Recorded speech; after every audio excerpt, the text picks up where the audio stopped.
Hello and welcome to the Pen and Paper Pod. Welcome this week. We are back. Guys, I'm really excited. Last week, it was kind of more of a table setting episode, and this week we're just down for shit to fucking happen.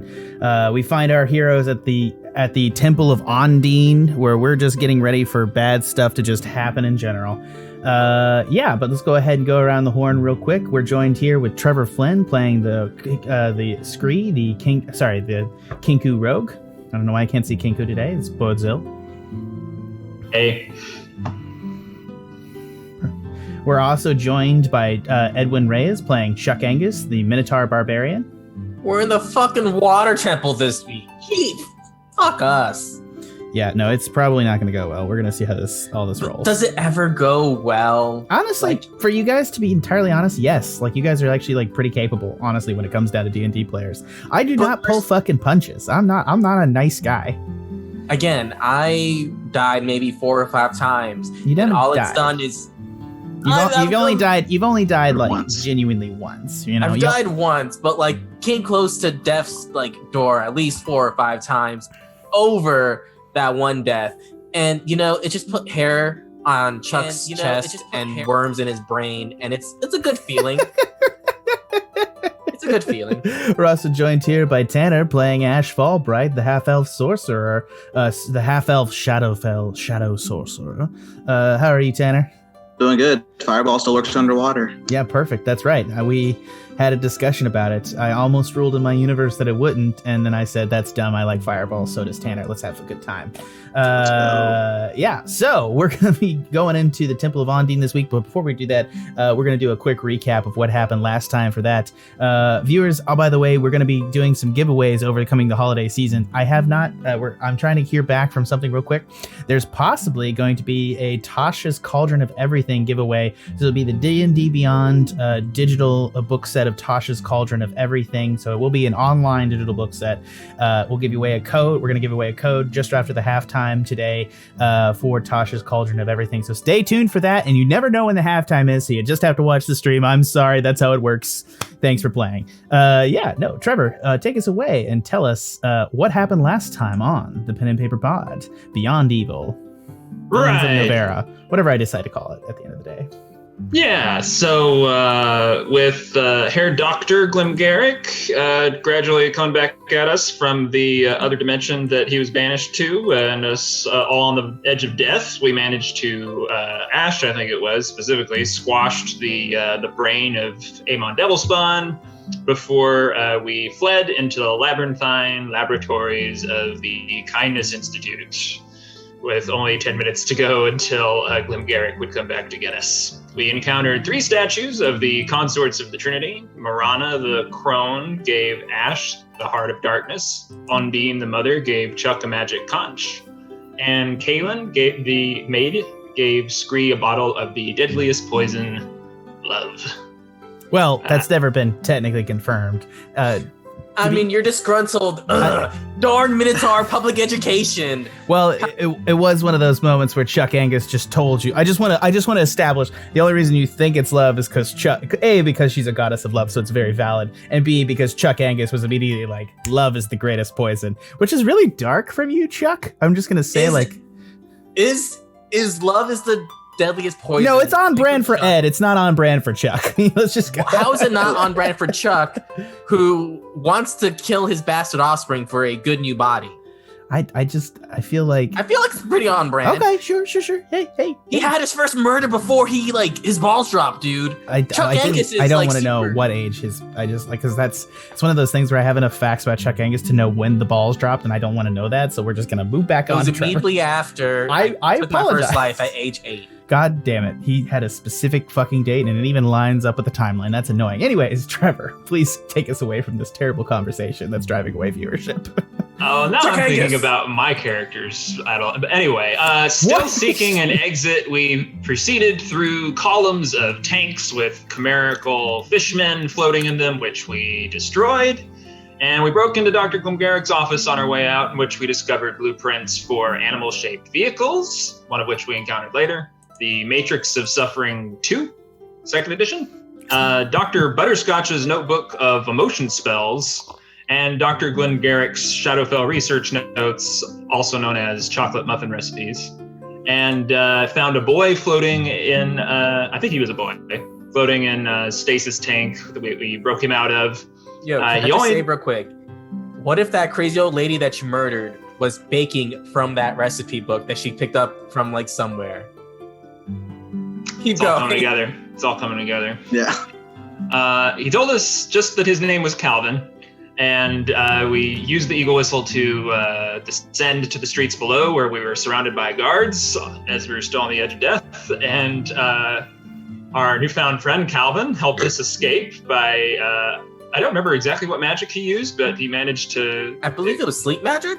Incapacitate the guards. Yeah. It was some high level. It seemed like some high level shit because he took about 20 guards out, so you guys were thoroughly impressed. For the record, too, technically, I think Kenkus have a cloaca, so I don't think your balls ever actually did drop. Just for the record. You don't know what his no. I don't want to know. I don't want to know. Yeah, I did this to myself. I don't know why. Well, actually, you would know because Monster Girls. No, okay, first off, fuck you, but also check out Animania. It's a great show. It's a great podcast. Go listen to that. Thanks for the pitch. Anyways, Trevor, please continue. Sorry to keep interrupting Appearing you. as a humble nun, the angel associated with St. Helena helped pull us from the current, me, Scree, pull Chuck and Calvin and Ashe, really, and took us to the sanctuary in the Chapel of the Trinity, where St. Helena asked us about what we discovered in the Institute, as well as confronted us about our somewhat half-assed attempt to expose her by leaving our communication pearl to be found by just about anyone. And further impressed upon us what's at stake if the old gods rise again, making a plea to reforge our alliance, which we basically did, spending the night in the chapel when Ashe was possessed by the Heart of Darkness and visited in his dreams by the Holy Crone Marana, the Gibbet Queen, the Ghibli Queen? The Gibbet, the Gibbet Queen. The Gibbet. Yeah, sorry. No I problem. can't remember which one. No. You're the gallows. I know I keep interrupting you, but like this is like the most beautiful thing that my player's ever done for me. So please continue. I love and support you and appreciate you. I just want you to know that. We're all learning. It's fine. She came to him in his dreams and condemned him for his part in the killing of Carmela Sanguinem, and taught him to how to perform a true yet twisted resurrection spell using the Heart of Darkness as a cost. She also revealed that Ashe's illithid larva died because his body was too close to death to sustain it, just generally, Ashe being kind of a cold son of a bitch. But literally. Literally cold, yeah. No, but Chuck's soul, meanwhile, is fully fused with the illithid spawn in his brain, and he will soon become a mind flayer. She also warned of dire consequences if the Cask of Bargwell is used as intended by the people that are trying to use it. Upon awakening, Ashe immediately commenced the resurrection spell ritual by harvesting some of Chuck's blood unwillfully. I'm pretty sure I cow kicked him in the face. No, you didn't. You actually didn't attack me. I did attack you though. I'm pretty sure. You missed. You missed. No, I don't know. So without really explaining it to us first, he took some of Chuck's blood and said we need to go see St. Helena, kind of filled us in on the way, and asked her to cast a resurrection spell using the Heart of Darkness to bring back Carmela Sanguinem. She said she was planning to use her 9th level spell slot for the day to cast Wish to locate the sea axe, at which point we revealed that we were in possession of the sea axe. Carmela Sanguinum was successfully raised and went on her way, not before we bargained her out of some of her choice reading material, aka saucy porn. Ashe also received a compartment from her belt, a pocket-sized bag of holding. Scree contacted Zelix, who said Bag of Nails is not to be trusted, even though he did save us from Glimgaric. His distress beacon kind of lured us there, and we don't really know why he's alive, and his other 2 compatriots, well, one of them is definitely not alive anymore. One of them's brain is still up for repurposing, as far as I remember. Well, they were, just for the record, you both, you cut, I think the first one was killed when Chuck cleaved one of the skulls in half, and so the person was dead, and then the tank repurposed it, and then you guys smashed the tank when when Amon Devilspawn literally as a brain in a tank begged you to kill him, a la Wolfenstein. Oh, yeah, okay. So they're definitely both gone. Good. I couldn't remember about the other one. We proceeded to the underwater temple of Ondine, where we suspect the cask of Barghoul is being used, and we're confronted by several fishmen and an armored crab aquatic tank. Chuck used his conch, given to him by the god, to summon a sperm whale that helped us significantly to victory. And as the crab-like tank machine exploded, Dr. Glimgaric was seen jetting away from the wreckage. Very nice, very nice. Thank you to you guys for helping me fill in the gaps in my memory. All right, was, so very helpful. for advantage this week, I have a question for each of you, because Trevor just told us, so I'm going to get a separate question for Trevor. But first off, let's go ahead and ask you gentlemen. I want both Tanner and Chuck, real quick, to name the gift that was given to you and the goddess that gave it to you, and the domain in which they represent. Okay. I was given the Heart of Darkness by Lady Mirana, who represents the domain of death. Give the boy advantage. Very nice. And next up is Chuck. All right. I was I don't know what the conch was actually called, but I do know it was given to it by Ondine, the sea god, the shipwrecker. I cannot speak. The consort of Hugo, the grain father and god of the land. I know that much. And it brought me a cool whale, like. Yeah. You got a whale bow now. That's the important thing. You guys got to name the whale. That's the first thing. And Trevor, just for extra credit here, go ahead and give me. I'm going to give you advantage just because you. The maiden, whose domain is love, gave me the vial of. Oh no! What is her name? Kaylin. Ow! Gentlemen, I am so impressed. This is like a really proud DM dad moment. I just want you all to know that. I couldn't be more proud of all of you. Just straight up. Okay. Allowance, please. Okay, yeah. Well, your allowance is this advantage that's going to keep you alive in the rest of this thing. So let's go ahead and get started.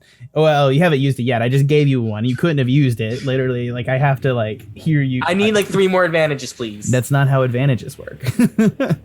For barbarians, it is. Oh my god. I'm enraged. More. All right. You stand on the precipice of the Temple of Ondine, a massive pyramid whose cyclopean blocks have been rubbed smooth by the waves. A massive set of doors is set into the side of the structure, standing open. A dais with chipped stone where a statue once stood appears to have been removed from the doorway, allowing the doors to open. It's as if the structure was designed to hold the doors closed. Deep speech script is written upon the top of the door that has been covered by algae, but it appears that it has been recently scraped off. The 2-story doorway opens into total darkness. No light penetrates through the veil of the door. Anyone got a light? Who read? Ashe, you read that old speak, right? No, I can only read Abyssal, no deep speech. But I'll try and say it says "fuck you, Chuck." Wow. All right, The exact translation is as follows.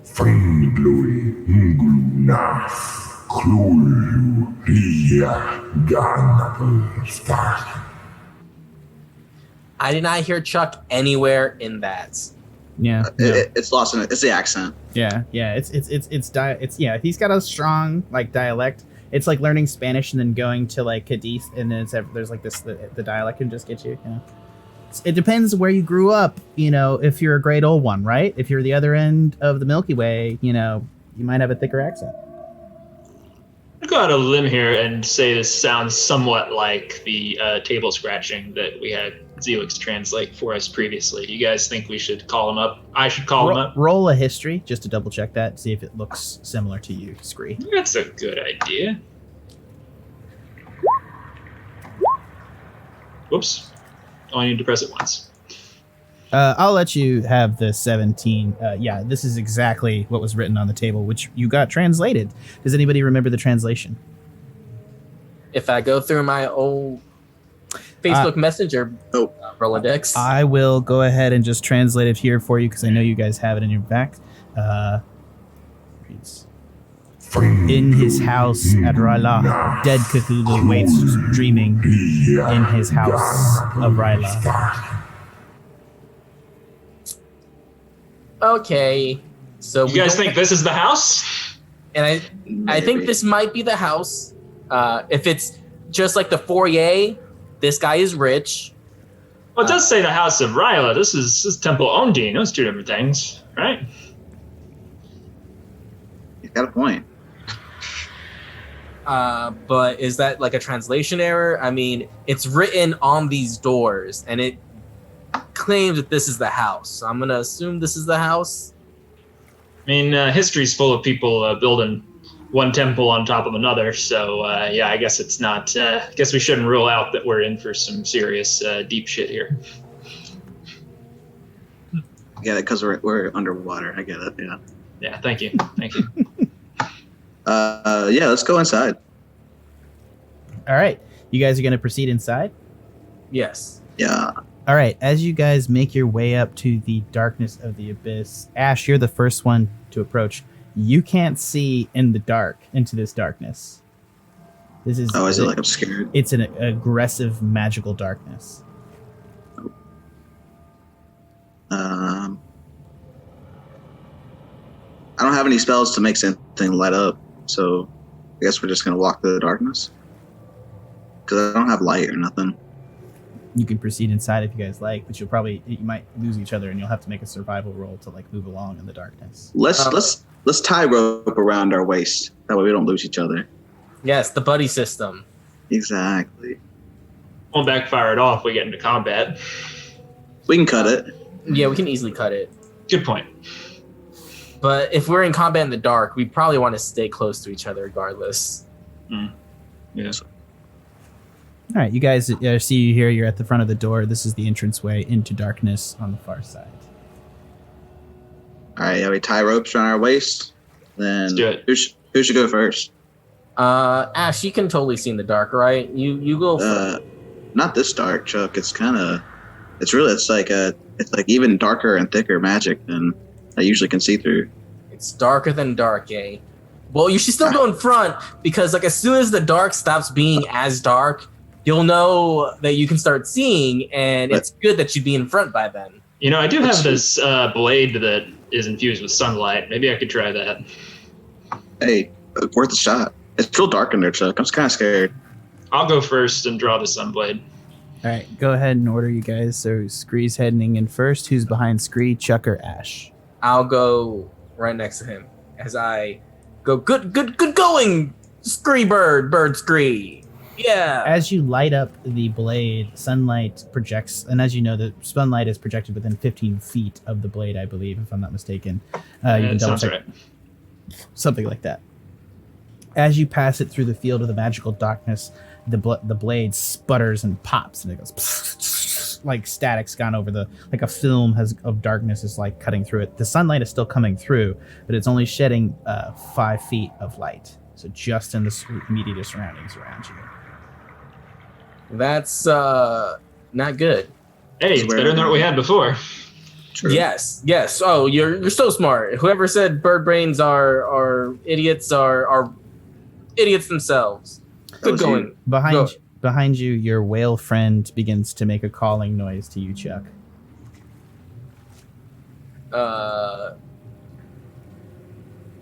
I'm just wait outside, keep the meter running. I don't think you fit down here, but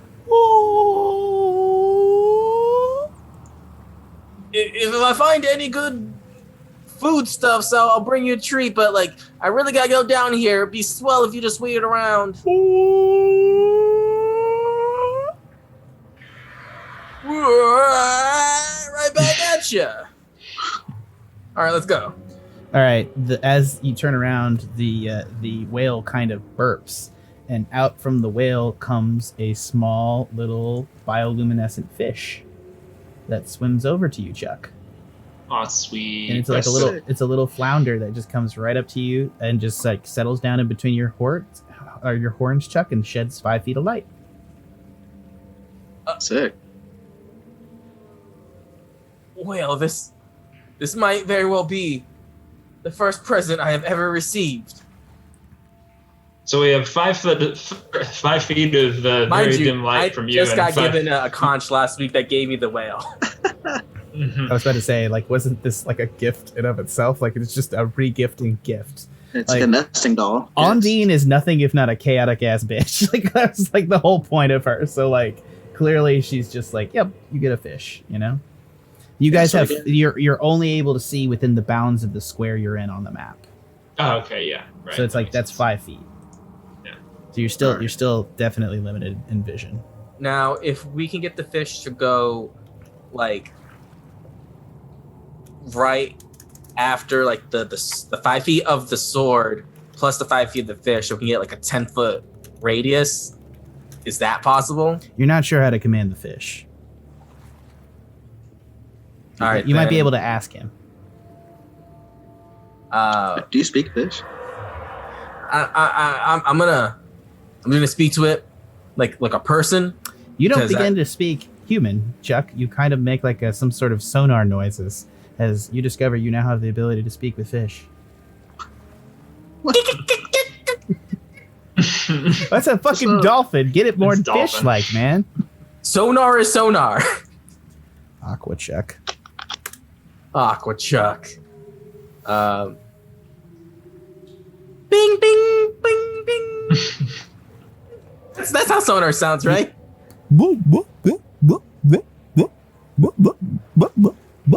That's what fish sound like, I suppose. So, anyways, he talks back to you. He agrees, and he moves 5 feet in front of you. So the little fish is now 5 feet in front of you. You can see kind of around him. It's barely there, but you can kind of see light just in front of you. If he moves 5 feet away from you even further, then you will not be able to see. Ooh, this is a inky cloud. So let me just say, yeah, he's got light right here in front of you guys.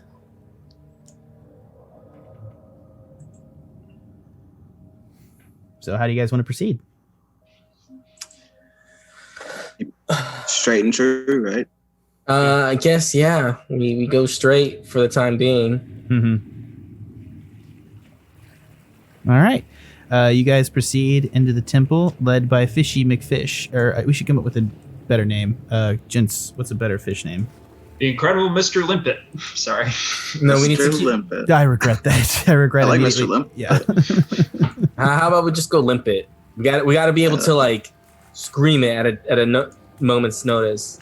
I mean, right. give it Sir Limpet. Sir Limpet. All right, let's do it. You guys see that there's into the next door, it's an antechamber that seems to be. Well, you're not actually going to get all that. I need to be careful about what I reveal. Yeah, there's a great tomb hallway with reliefs covered in algae.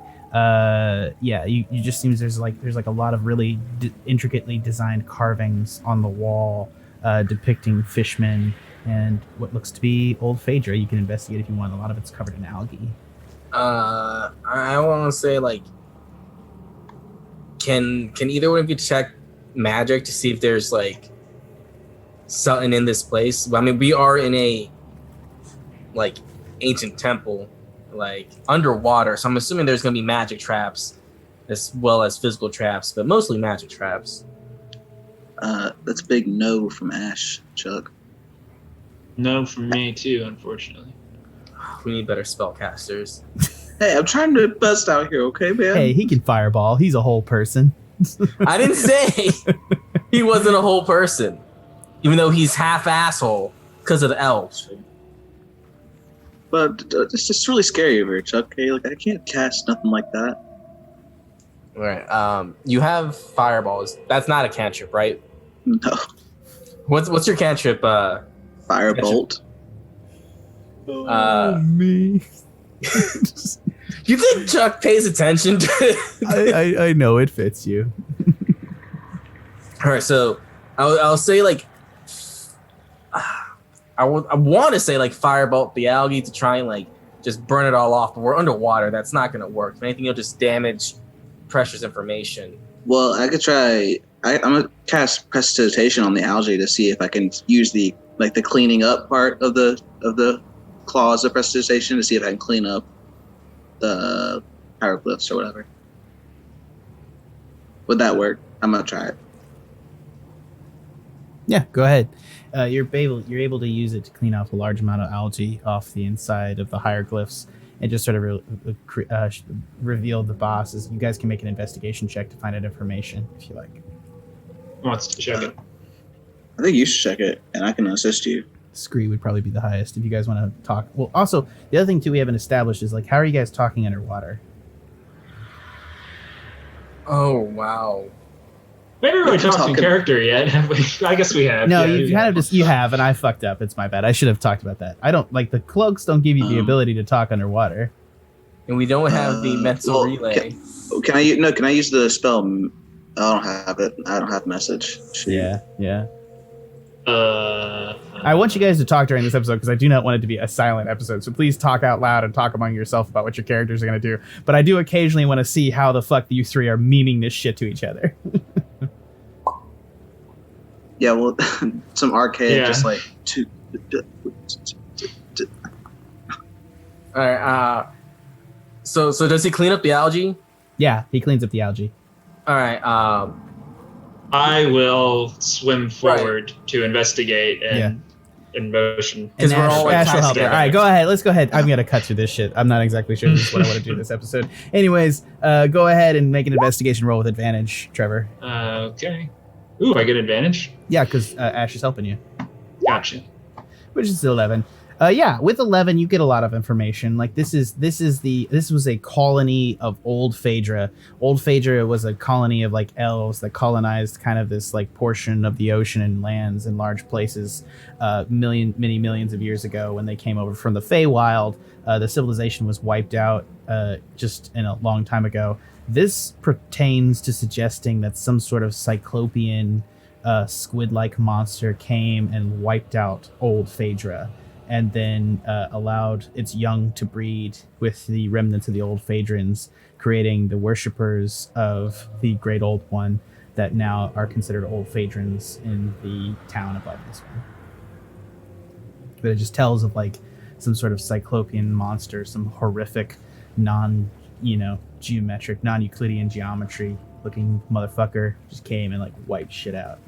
The Great Kraken? Yeah, looks like a kraken a little bit, with arms and legs and dragon wings. I'm gonna use the spell Minor Illusion, the cantrip, to spell out like I make a big old common. Nice. What's it say? You said this was in Elvish?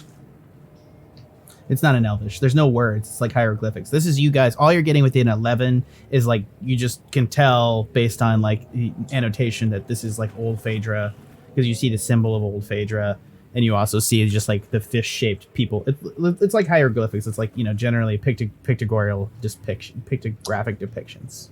All right. What's our surroundings like? Like on the map, I see like, is that a pillar? Is that a No, there's just like some sort of stone dais in the middle of this room, and then there's two doors on the far side. You guys have moved all around this room, I'm assuming, because as you move in, the fish kind of swim around within 5 feet of this real entrance area, so you're able to see all of this room. All right, I want to see like the little pedestal thing in the middle. There's nothing on it that you can see. You had Ashe come over and scrape off algae. There's nothing. There's nothing. It's just a pretty much table in the middle of the room. It's not a table. It's like maybe like a step up. Maybe it's like a little platform. Or a tomb. You think there was a statue that was actually based on the scratchings. You think there was a statue that used to sit here. No, it's all right. The doors, like, are they closed? Can we try and open them? Yeah, they are. They're barred from the outside because something was trying to get out. I'm a minor illusion. Spell out in common. What do we do?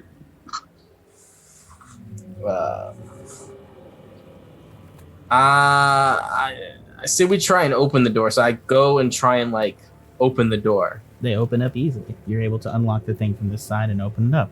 And you see 5 feet into the next chamber. You don't see very far. There doesn't seem to be anything on the other side of the door. Obviously just a black void past what you see. I like point over there as in like, we gotta keep going. Minor illusion back. You keep going. All right, and then like I tug on the rope to him, and I Pull him. swimming. Yeah. Do you guys want to make a contested strength check, or do you just go with it, Ashe? I'll fail. You just go with it because it's just totally not worth it. Yeah. It's like swimming with my high school bully. Hey man, that sounds kind of fun, depending on how you paint that picture. I love it. So Megan, I know you're going for a Lovecraftian vibe, dude, but I'm getting Finding Nemo. Oh, I'm loving it. Thanks, Megan. I really appreciate that. I always found Finding Nemo to be somewhat Lovecraftian in its nature and its questions about the abyss. No, I'm just kidding.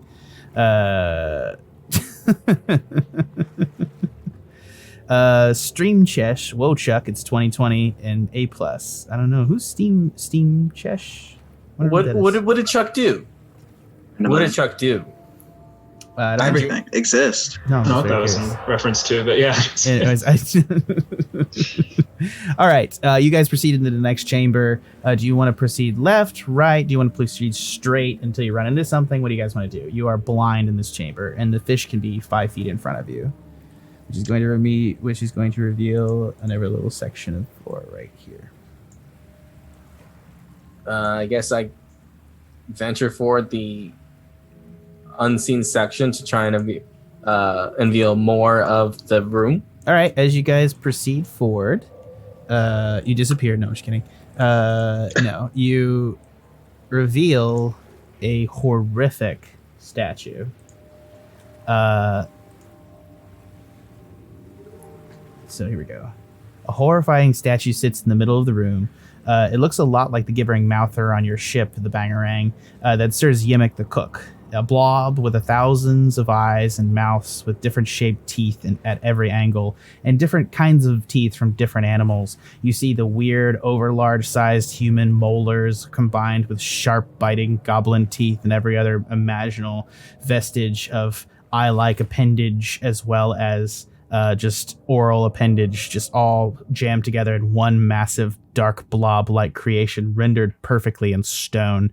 Where the one on the ship took the time to look as unfrightening as possible just to be around people, this Shoggoth gives the sense that it will change his body into whatever is necessary to bring about your doom. This sculpture is extremely lifelike, and in the harsh light cast from the sword and the fish, you see long shadows crisscrossing the room from this horrifying statue. At the base of the feet is a great stone hatch sealed tight. Real quick, does the 16B, 16A on the map have any significant... No, I repurposed this from a Tomb of Annihilation map, so I stole the map and I'm reusing it. So please stop reading so much in the map. Consider more what I'm saying than like what you see on the map. Sorry about that. Making maps is hard, guys. Like, it's real hard. Like, it's like, and this is a big dungeon. You know, I had to save myself. I don't know. Word. All right. Chuck points at the horrific statue and like has a huge grin and like thumbs up. She's like, no. How Nemo am I now, Megan, with this horrifying monstrosity? Yeah, that's right. Not Nemo for long. Sorry. Is there anything else in the room? Like, yeah, you guys have not explored all the room. You also see at the base of the statue there is a brass plate and like some carvings under the stone. So there's carvings above the stone, and then there's a brass plate bolted to it. Both are covered in algae. Let's wipe that away. Do you, Ashe? Okay. Yeah, prestidigitation. Yeah, there is some words in deep speech are carved into the stone, but the panel, the bolted bronze panel that's bolted to the statue, is in common. And it says, comes with sunshine, leaves with night, hides in darkness, does not bite, always joined to its caster, never strays from its master. Shadow. Minotaur public education. You are I honestly do not know how you are this much of a master of a riddle person, but you don't actually know. Nothing, as you say shadow, nothing happens. First grade in Minotaur school, all riddles. Dude, Minotaur public education. How did you get shadow? Why are you so good at this? I would never have gotten that in a million years. Like, riddles like kill me in campaigns. Say it again? Yeah. Comes with sunshine, leaves with night, hides in darkness, does not bite, always joined to its caster, never strays from its master. I think that's a good riddle. It's Shadow. I also stole it from Tube of Annihilation, so there are going to be some repurposed puzzles. Sorry. I mean, it comes with sun and night. I instantly just think of shadows. Like, when you said shadow, nothing happened, right? Nothing happened. Nothing happened. Yeah. Can we cast a shadow? I mean, I can cast darkness, but that's and we won't be able to see though. Even more. You know, shadows in darkness is darkness. There are shadows across the statue that are being cast from you guys from the thing, so you can take a look at the shadows. Let's check out the statues. Wait, but let's go to. You don't speak deep speech, right, Ashe? You speak. No, I don't. I speak abyssal. None of us do. Abyssal. I gotta remember that. Let's check out these statues. Yeah, as you go ahead and give me an investigation check as you guys look at the shadows. I would like to assist Scree again. Looking at our own shadows on the statue? Like, what are you guys looking at? So just tell me. Well, you said there are shadows like coming from the statues, like being portrayed. Right, being shined from the sword and the fish as you guys are nearby. I misheard that. Yeah. I mean, there's like, it doesn't go very far because it's 5 feet. So but there are shadows cast from the statue.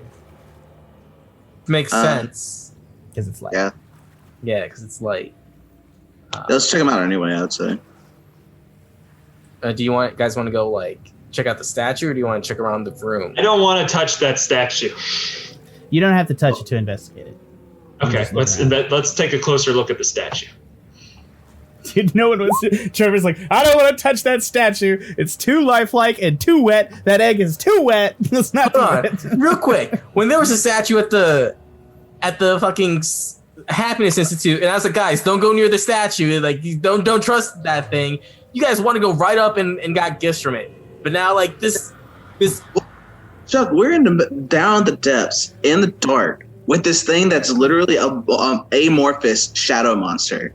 Yeah, it's scary. Blah, blah, blah, blah, blah, blah, blah, I mean, the other one was like 3 nice ladies, and this is like a horrifying, gibbering monster. Like, what? 2 thumbs up. Yeah, I was just like, I can't imagine why what is more concerned about one than the other, Chuck. Like, I will investigate it then. All right, yeah, go ahead. Rolled a 19. He rolled a 19. As you investigate it, you find that one of the shadows, so it's cast, as I said earlier in my description, there was 2 shadows cast by it from one light source. As you approach it, you realize one of the shadows that is casting is an optical illusion and is just like a darkened part of the floor. Ooh. What is it? A long part? Like, does it extend out? It extends out towards the wall into the darkness. You can follow it if you like. Does it change? Does it grow or shrink as we move closer? It shrinks. It looks like a shadow, so it's an optical illusion. So I'm assuming like it would shrink as it approached the wall.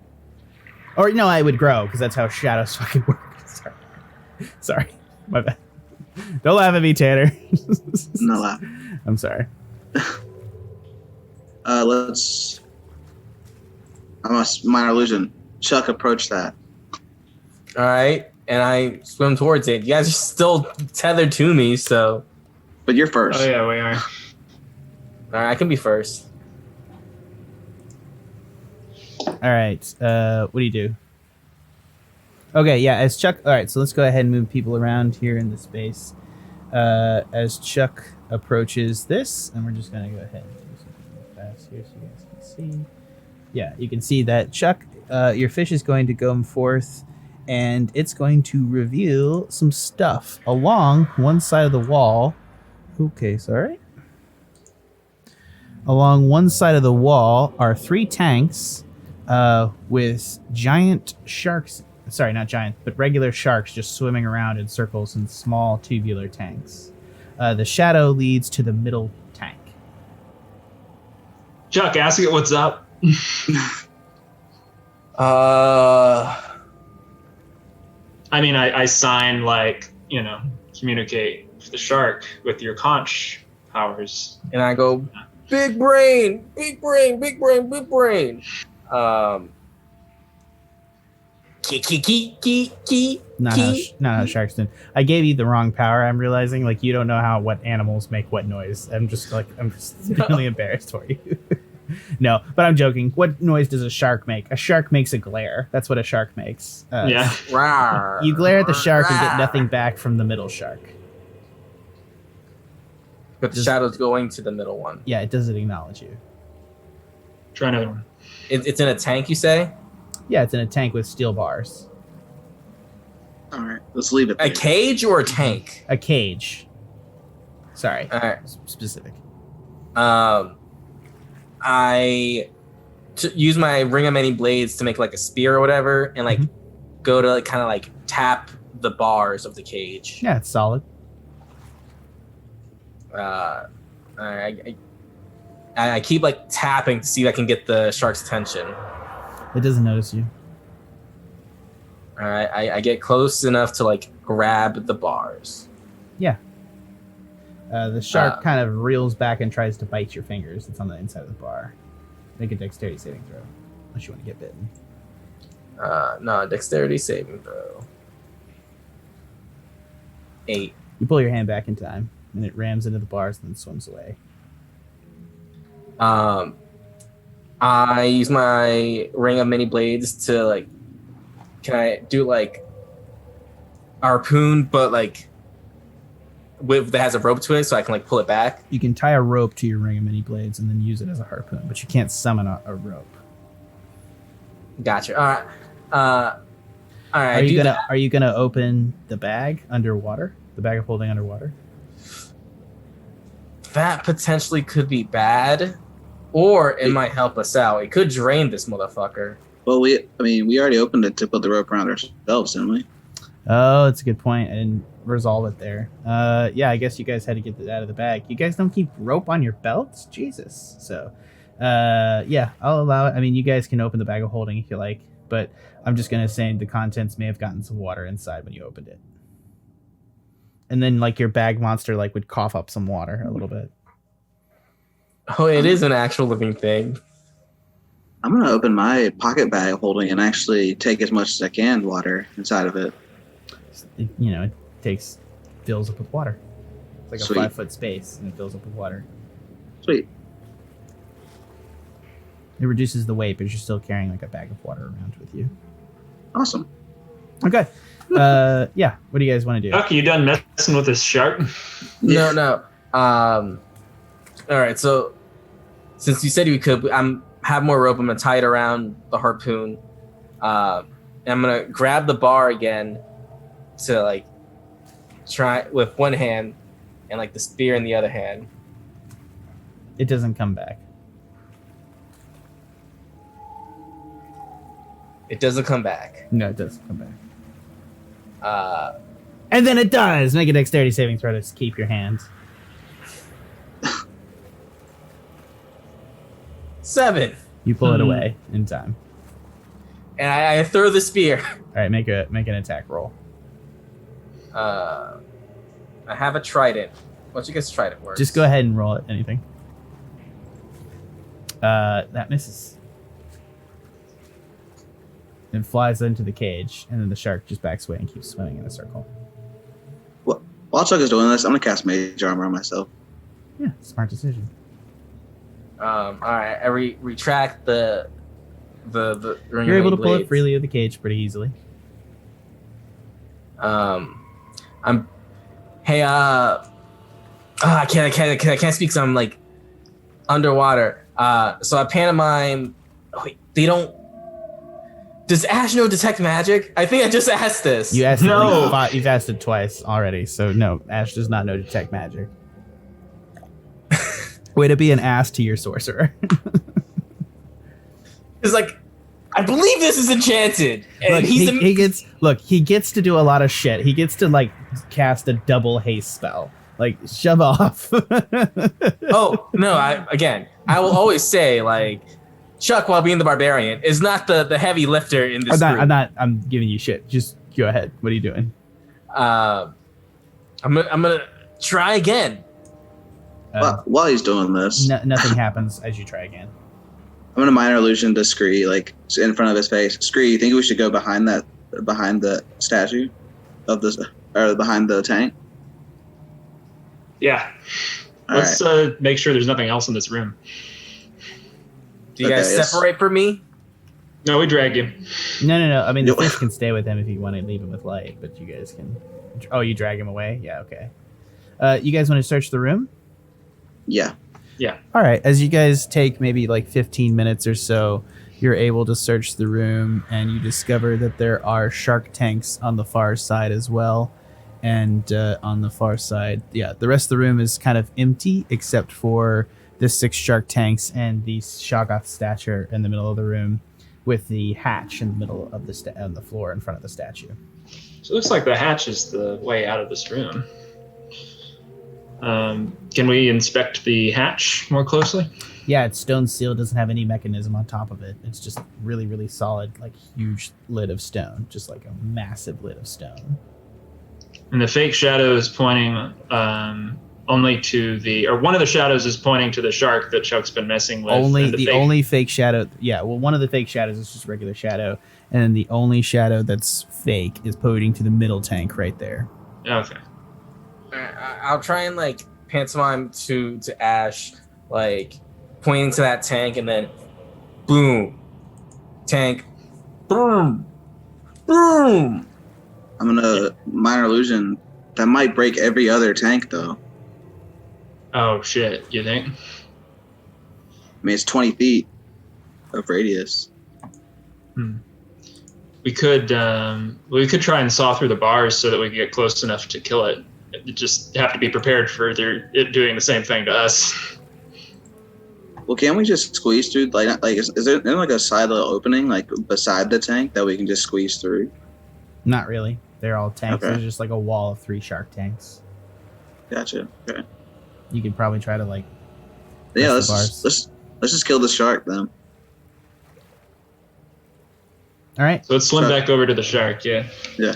Go ahead. I'm a firebolt it. All right. Roll an attack.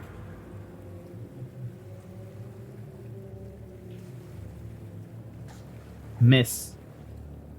27. Misses. I see. I'm telling you, I believe this is definitely a trick, and that like The shark isn't real. Let's cut open the bars. The shark isn't real. I'm down for that. If you guys, Yeah, Chuck passed a dex save of 7. Like when it. That's what I'm talking about. Yeah, let's do it. Yeah, just cut the fucking bars then. Yeah, can you turn your ring into a saw of some kind, Chuck? I'm just gonna attack it with. Yeah, you can make it into a saw blade sword and just saw at the bar. I'm gonna do that. Okay. It just won't cut through them bars. You don't know why. You just can't get it through it. You're a strong ass mother. All right. Hold on. How do I communicate to them what this plan is? Because this plan is pretty chucky. All right, so pantomime. No one's made an investigation of anything of this, have you? Yeah, I'm gonna, wait, while we you're totally did. pantomiming, Chuck, I'm just gonna swim past you and put my hand up to the bars and try to push through them. It doesn't push through them, but go ahead and make me an investigation check as you interact with the cage. Can I assist them in that? Nope, too late. 6. It seems pretty real to you. All right, can I do my own since I wasn't able to. You were in the middle of gesticulating a plan. Yeah, you didn't get interrupted. that from him. You don't know what he's doing, so no. All right. You So my got a plan. You can keep sawing at it. No. My pantomime to Ashe is. I'm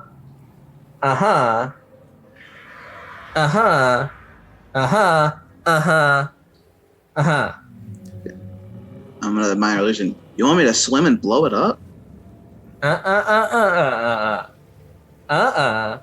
Okay. The shark in the tank next to the shark that you guys have been trying to go through the tank rams its head into the bars and glares at you, Ed. It says, "You know that shark's not real, right?"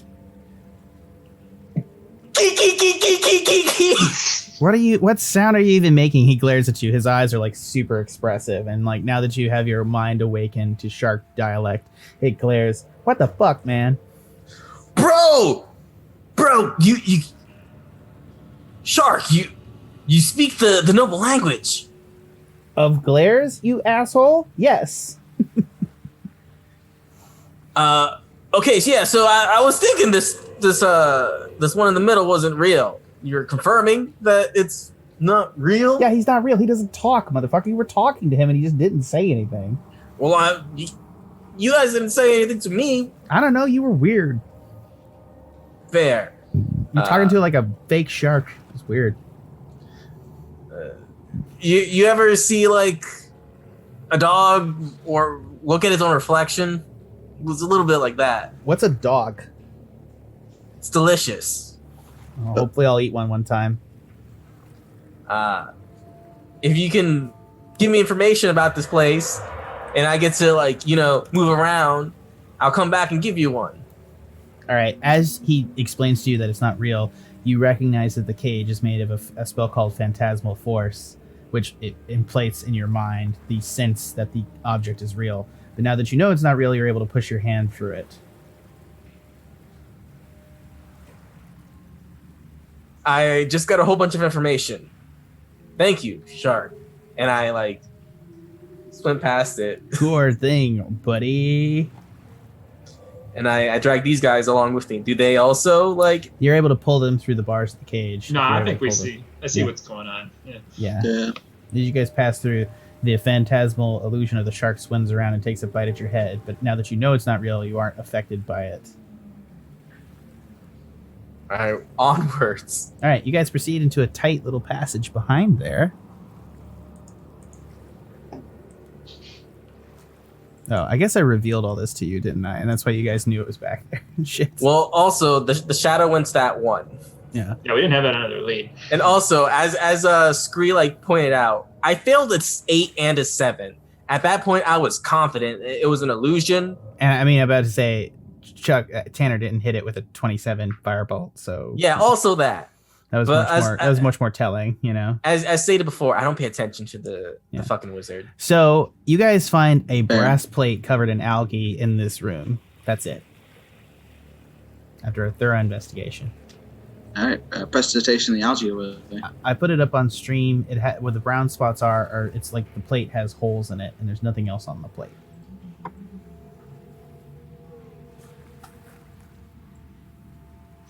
Wait, so it just has like these dents, like holes in it? No, it That's has pretty much literally it? holes. So the plate is like that. It is like it has like squares in it, and then the plate itself has like just holes where the dark spots are. I see. As if it like matches up to something. Perhaps a book of chocolate brownie recipes that we can't really take out underwater. I think we should hold on to this thing. If we can remove it. Yeah, it's not. It's just sitting against the wall like somebody stashed it there. Are the holes go anywhere? When I look through the holes? No, I mean they're regular holes. Okay. I guess just make sure they don't like How open big up. are these holes? Like like a quarter. So like finger. Yeah, like just you can see through them. It's a cipher, guys. Right? I have no idea. This is beyond Minotaur public education. It's just like a plate that I'm gonna pick up and put in the bag of holding. Yeah, it's a solid bronze plate. What else is in this room? Like, Nothing. it was just this plate. Just this plate. Maybe we do have to use it with something here then. The riddle had shadows with it. Do we need to have some light go through the holes or something? Yeah, let's swim back into the other room with it. You swim back into the other room, and you can see I put it in the chat. You can see the riddle up on the thing. And let me just put it. Let me show you what it looks like. It comes with sunshine, leaves with night, hides in darkness, does not bite. Always joining to its caster, never strains from its master. Do we gotta do like a I just put it up on stream so you guys can see the metal plate with it, which is like a wolf type of bow and have it like bite something? I say let's start with just having the luminescent fish come into this room with it. Yeah, he's just like literally hovering above Chuck's head. That's just where he is. Like, if there's a question. This riddle has to just it's shadow. Like, I think Chuck's right, but I think like with these holes, like something's got to be done with light. All right. Can I grab? Since he put the plate in the bag of holding, I guess I grab it out. And like I kind of like hold it over. We're in the room, so I can go over to like the sealed up hatch, right? You said it was stone. There was nothing. Yeah. All right. I kind of like hold it over it and kind of like try and like angle like the light from the fish and try and catch shadows with it over. No, that happens. That plate. No weather shot.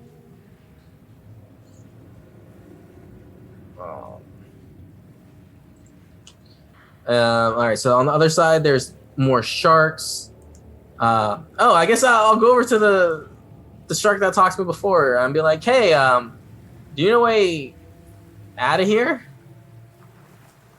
He just turns and he doesn't talk with his eyes, but he just sort of like just glares at you, just like straight up, like this shark in a cage in an underwater dungeon that's been unopened for eons past, just gives you a look like, what the fuck, man? Put the plate over the riddle. I don't need to eat. Metal. All right, so you're gonna put it over. Our cages are unwound from time itself. I will be the shape and size for all eons to come.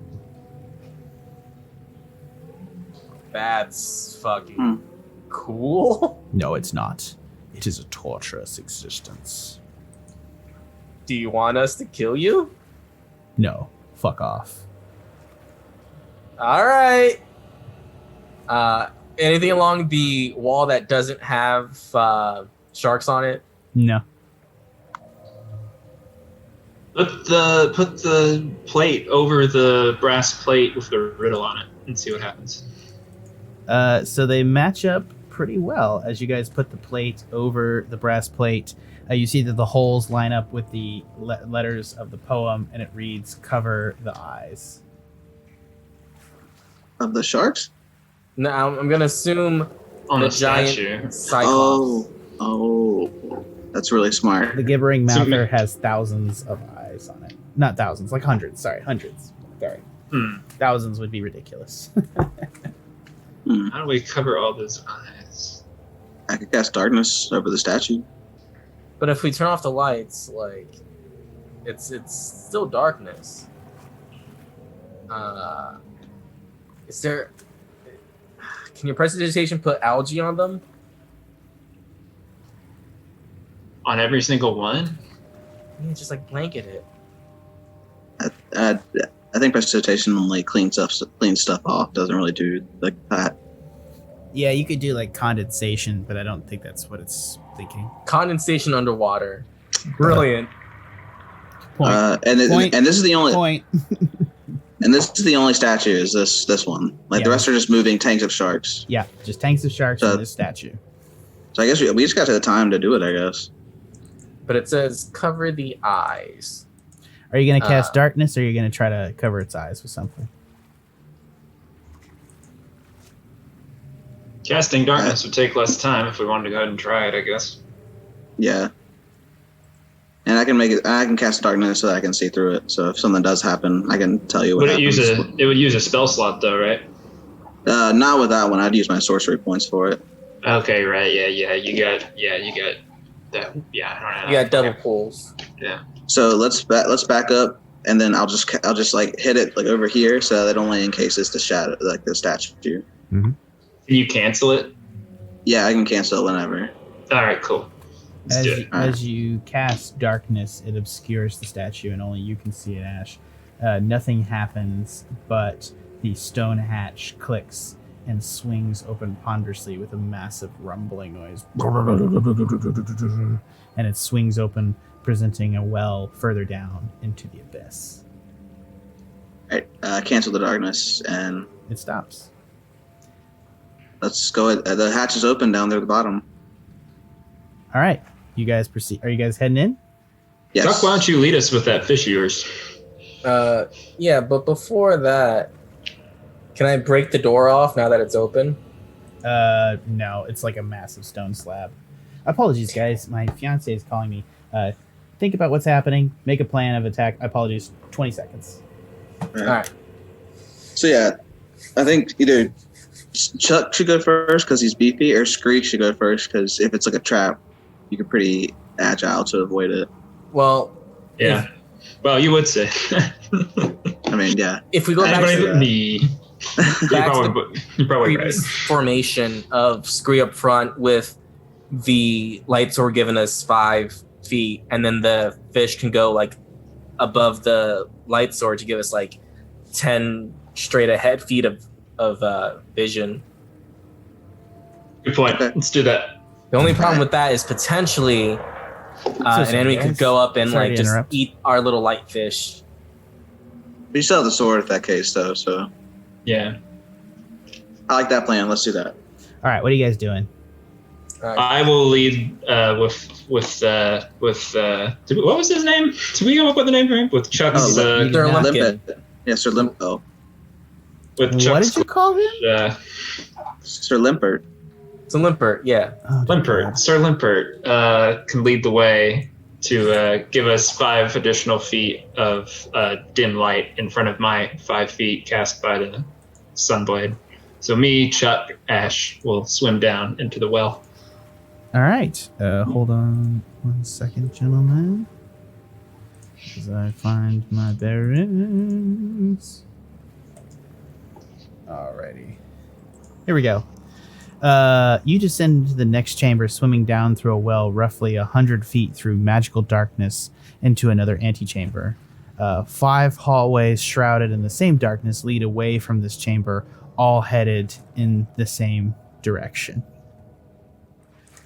So you are now, gentlemen, are faced with 5 hallways leading away from this antechamber. Apologies that the map isn't quite right. Again, this is another ripoff from Tomb of Annihilation. All right, so there's 5 fucking choices. Do all the entranceways look the same, or like The middle They're all ones, shrouded in darkness, right? they're all shrouded with darkness, but the middle one looks grander, like larger. Whereas the 2 on the outside on each side are like narrow, like it's like much narrower. Even though they're both technically only 5 feet, like the main passageway is 5 feet, but the other passageways are like truly like 3 feet and very tight. Like Chuck would kind of have to get side to side and shimmy. I'd say we go to the big one if it's gonna force me to go side shimmy. Yeah, okay. That's as good a choice as any. Makes sense to me. Unless that's exactly what he wants us to do, guys. It's the water temple. You're paranoid, Chuck. All right. You guys proceed into the next room. I'm just assuming that you guys are going to kind of try to explore and not trying to check for traps or anything, right? Scree's up front, so he can check for traps out as he takes No one point. said that. Yes, we did. Okay, just respond. For the light. Well, we didn't rearrange, so let's assume we're still in the same formation. All right. Yes. Scree, and then who's behind you? Chuck. Chuck, then Ashe. Straight down. You guys got to go single file. All right. As you guys proceed into this room, Scree, did you want to check for traps with your light as you go? How would I do sleight of hand on like I don't know how to check just generally for traps if I can do that. Well, it would be without- it would be perception. Oh, okay. It depends on, do you want to check as you enter, or how often do you want to check, or what do you want to do? That's my question. So every 5 feet, I stop, look around, cast percept, and make a perception check. I Roll can do me that. 7 perception checks. Okay.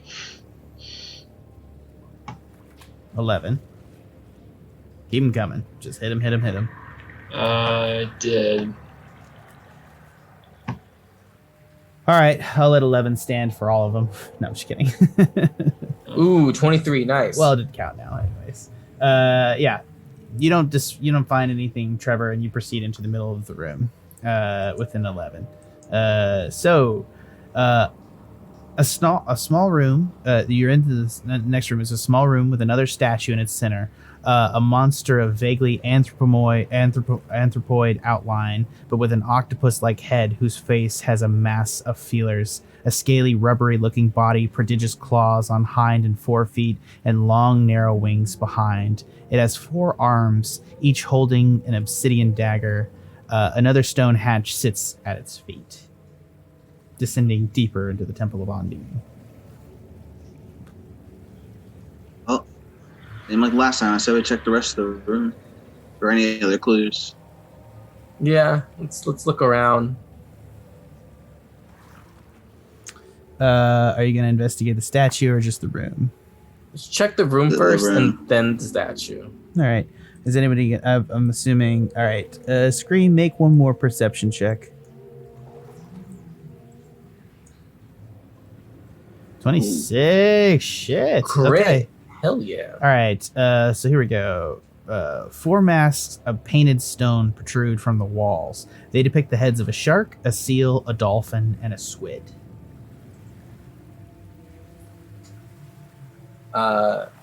Chuck tries to communicate with any one of them. Key, glare. Nothing happens. Nothing like that. As you look at the stream, you can see that as you guys like kind of approach it and take a look at it, you can see that ultimately that there's like a stone mask, and then they have like an opening in the mouth and an opening in the eyes. Say we cover the eyes again.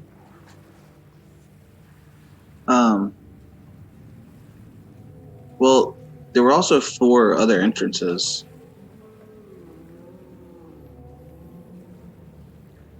Yeah, have we found any doorways or other exits to or from this room yet? No, we with a haven't, right? 26. Let's Yeah, Let's right. assume- Okay. So you can be pretty assured that there's no secret entrance. So we're looking at a room, 4 masks with these openings, and then the statue in the middle of the room. Let's take a closer look at the statue. yeah. And I like to Scree if he's going to investigate. Yeah, I'll roll investigation. Roll investigation. 9. All right. Well, it's not that hard. Go ahead and roll with advantage because he helped you. Oh, right. Sorry. I keep forgetting that's how that works. Okay. 15, yeah. Okay. At the base of the statue is inscribed in common, not on a plate, but into the stone. Great Cthulhu has but one living servitor beneath the waves. He knows which blade must taste blood to please his master. Can you please read your description of the statue for us again? Yeah, sure. A small room with another statue in its center, a monster of vaguely anthropoid outline, but with an octopus-like head, whose face was a mass of feelers, a scaly, rubbery-looking body, prodigious claws on hind and forefeet, and long, narrow wings behind it. It has 4 arms, each holding an obsidian dagger. There's the 2 top left and right daggers and the 2 bottom left and right daggers. And there are 4 masks on the wall depicting 4 animals: a shark, a seal, a dolphin, and a squid. It says which blade takes the blood of its shoot. Sorry, can you read that part again too? Yeah. Character Great Cthulhu has but one living servitor beneath the waves. He knows which blade must taste blood to please his master. Right. Okay, so the 4 blades correspond to the 4 masks, and that blade will have to taste blood, whichever one is the one that serves Cthulhu. So we need to Cthulhu serves Cthulhu. Yeah. I want to say the squid just because tentacles, and it's beneath, like it's in water. Do it. We also saw a bunch of sharks earlier. True. But they were in cages. That's true. I say it's worth going down the other tunnels. So you want to backtrack and go check it out? Yeah. Do you guys want to head in there together? We're all tied together. Yeah, I don't want to split up. Okay. All right, you guys head back. Is there a particular tunnel you want to head down? We know which side of the room was the squid on? The squid was far right. Far right, yeah. Okay. So I say either one of these two then, since they're on the right side. Should we take the dagger that's on the squid right now? Or you want to leave it there? I say is it removable? It's in the hand. You can take a look at it and try to remove the dagger. I'll try and remove it. Which one, bottom or top right, though? Or which one? Yeah, there's 2. I think we're missing another vector. Maybe you can't. Yeah, you think based on looking at the eyes.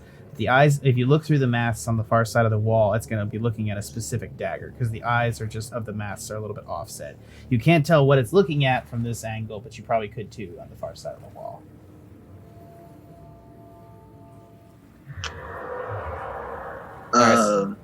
Yeah, so let's not remove the daggers then, since if they seem to correspond with wherever they're looking. Go ahead, remove the daggers. Like you said, can we get behind those masks to look through their eyes? That's what we were. That's what the. That's the backtrack for. Yeah. All right, let's go do that then. All right, which one are you going down? Let's just go right. I say. Okay, that's good enough. Yeah. All right, you guys proceed down the passage. It is a really tight passage. You have your doubts that you would be able to swing any of your weapons inside this passage. It'd be incredibly difficult to do so. As you guys move down, you come to a mask indent in the hall, which looks into the other room. And this is the squid mask. You can see the squid symbol above it. And there's writing in the wall above it. And that it says, one of the others has no friends. That's all it says on the wall above it. And then when you look through the mask, who's anybody gonna look through the mask? I'll look through the mask. Chuck, when you look through the mask, you see a blue light falling onto the left upper dagger. In the room. So the eyes just are looking at the left upper dagger. All right, and then I point to someone to also look at it. Like we all look at this. Yeah, we all get this information. Yeah. All right, let's turn around and look at the next one. Yeah, looks like there's clues in each of the hallways.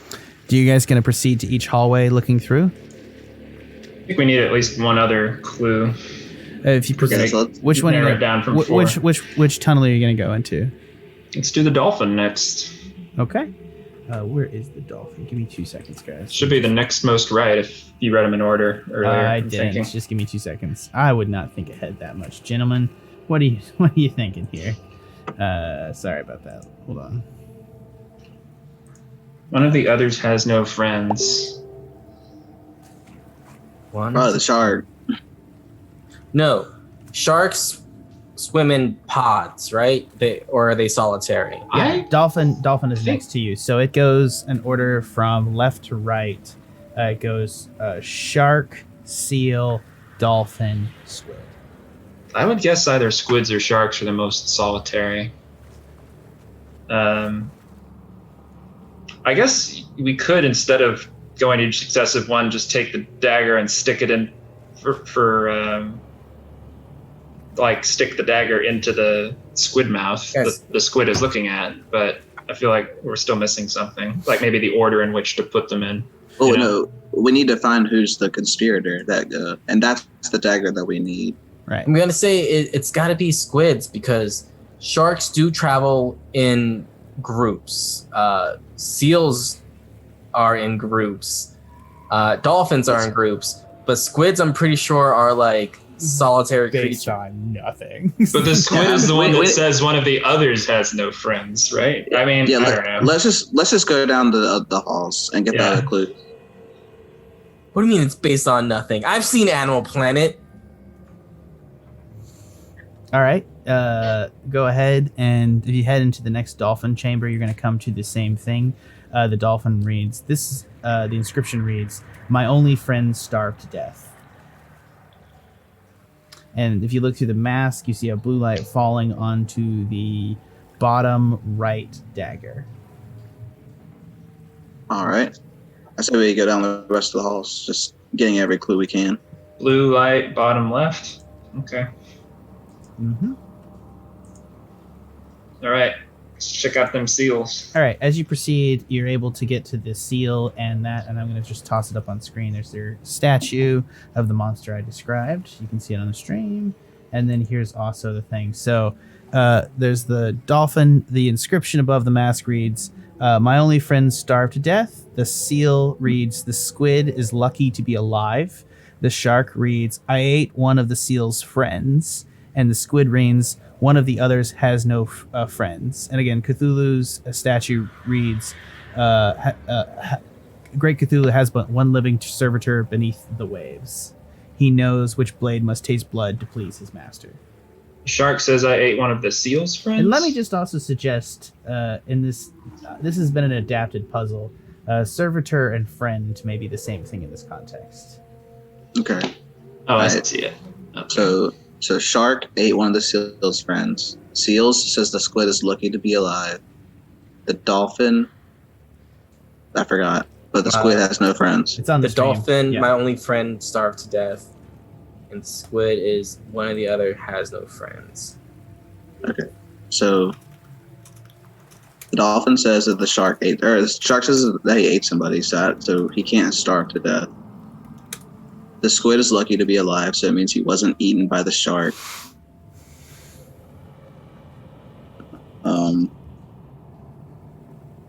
The dolphin. What did the dolphin say again?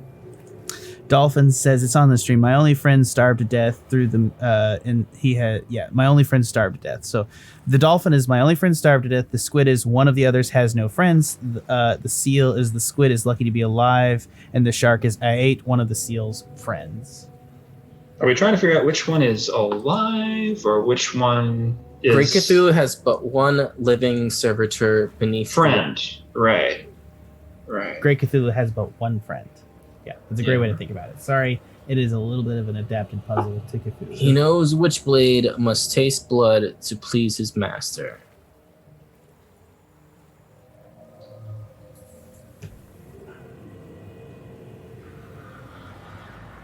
Okay, so which one has no friends from the squid mask? Squid is lucky to be alive. So the Shark. dolphin. I mean, technically, the dolphin will have no friends because his only friend starved to death. Yeah. That's a good point. The squid did not starve to death because he's lucky to be alive. The shark ate someone, so he can't starve. So the seal must have starved. Yeah. That's what I'm thinking. So the dolphin's friend is the seal. The shark. Because if the squid is like the squid is alive, Yeah. Yeah. so the squid was not eaten by the shark. So the dolphin must have been eaten by the shark because the seal starved to death. Yeah. So the dolphin and the seal are dead, which leaves Correct. the shark and the squid. And the squid is lucky to be alive, so we know it's alive, whereas the shark could have... wait, we said the seal starved to death, right? So, don't know how the shark died. But... so it's got to be the squid, because if the squid is alive, it's alive, and if the shark ate one of the seal's friends, that would mean the dolphin would be the seal's friend, and the seal starved to death. You're right. Yeah. Yeah. And by the squid's definition, one of the others has no friends, and the seal and the dolphins were friends with each other. The shark had no friends, including Cthulhu. Well, no, hold on, back up. The dolphin's friend, the dolphin's only friend starved to death. So the dolphin, if the dolphin's friend was the seal, then the squid couldn't have been friends with the dolphin. Why? Because the seal just starves to death. Right, but the dolphin says that's his only friend. Yeah. But you said the squid and the dolphins were friends. No, did I? That's not what he said. He said Cthulhu and the squid was friends. That's what he said. Okay. I'm saying this Cthulhu can't be the shark's friend because the squid said one of the others has no friends, and the seal and the dolphins were friends, which means the shark has no friends. Ah, so the shark can't be friends with Cthulhu. I see what you're saying. Let's do squid. So, yeah, it seems like squid's the right one by my logic. Upper left dagger. All right. What? As you guys grip, so it's you guys grip the dagger. Who grabs the dagger? That's the question. Like, Ed, you're the one that figured it out. I don't think I did, but I'll get it since this is the conclusion I came to. As you grab the dagger, you just hear kind of in your mind, and as you can see this dagger, like it's just an insanely sharp obsidian knife. And I don't know that you guys have ever handled obsidian. It is literally just a scalpel-like fucking glass-like material that just desires flesh, and you can just almost feel it in your hand. It just has this destiny to meet your palm of your hand and just cut you deeply. Do you proceed?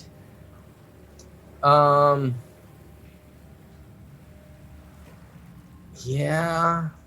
You slice your hand on the dagger, and as you do so, you hear a voice in your mind. Choose who shall bear your curse, your friends or yourself. Who should bear my curse? Bear the curse of the squid.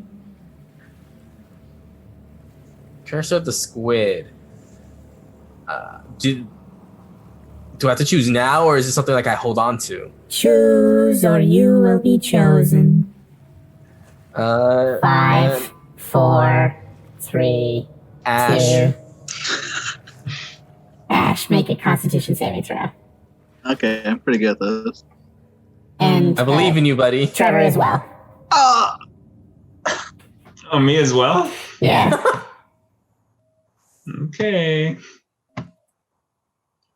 You have advantage. I do. That would probably be a good time to use it. I think I will. Ashe, did you? Oh, He crit. God damn it. You fail both. Scree, you are put under the effect of a polymorph spell, and you are turned into a squid. Right. I will send you your stat block that you have for the next, you're not exactly sure how long it's going to last. Foreseeable future? Yeah, okay. Yeah. In chat. What happens to the bag of holding since I'm holding it? It changes into your person, so you don't have access to the bag of holding. Okay. The end of the rules of a polymorph spell. Does the hatch open in the middle? Yes, it does. stomach pops You were open. wrong. No. Hold on. Okay, so he turns into a squid. Yeah. Scree is just a squid. He doesn't have daggers or anything. It's just a giant octopus-looking squid in the middle of the room. Yeah. Also, you have the voice thing on still. Oh. Thank you for telling me, because I would not fucking remember, and I appreciate that. I have a just moment to react to this, and How do you squid react? Explain it to me. I think I You swim. ink. I think I swim directly at Chuck's face and completely obscure his vision with my body, And I just want to go. my tentacles around I his just head. kind of want to go over. You have an ink cloud as well, which recharges after a short or long rest. You did such a weak ability, and you only get it after a short or long rest. You can do it like once per encounter, and then you have a tentacle. I'm gonna roll a attack as well. tentacle attack just to check. You it have right now. 3 health points, and you have your armor class of 12. Yeah. Can I make since I know the spell polymorph, can I make an Arcana check Yeah. to go see ahead. if I can try to do something to this? Yeah. Go ahead.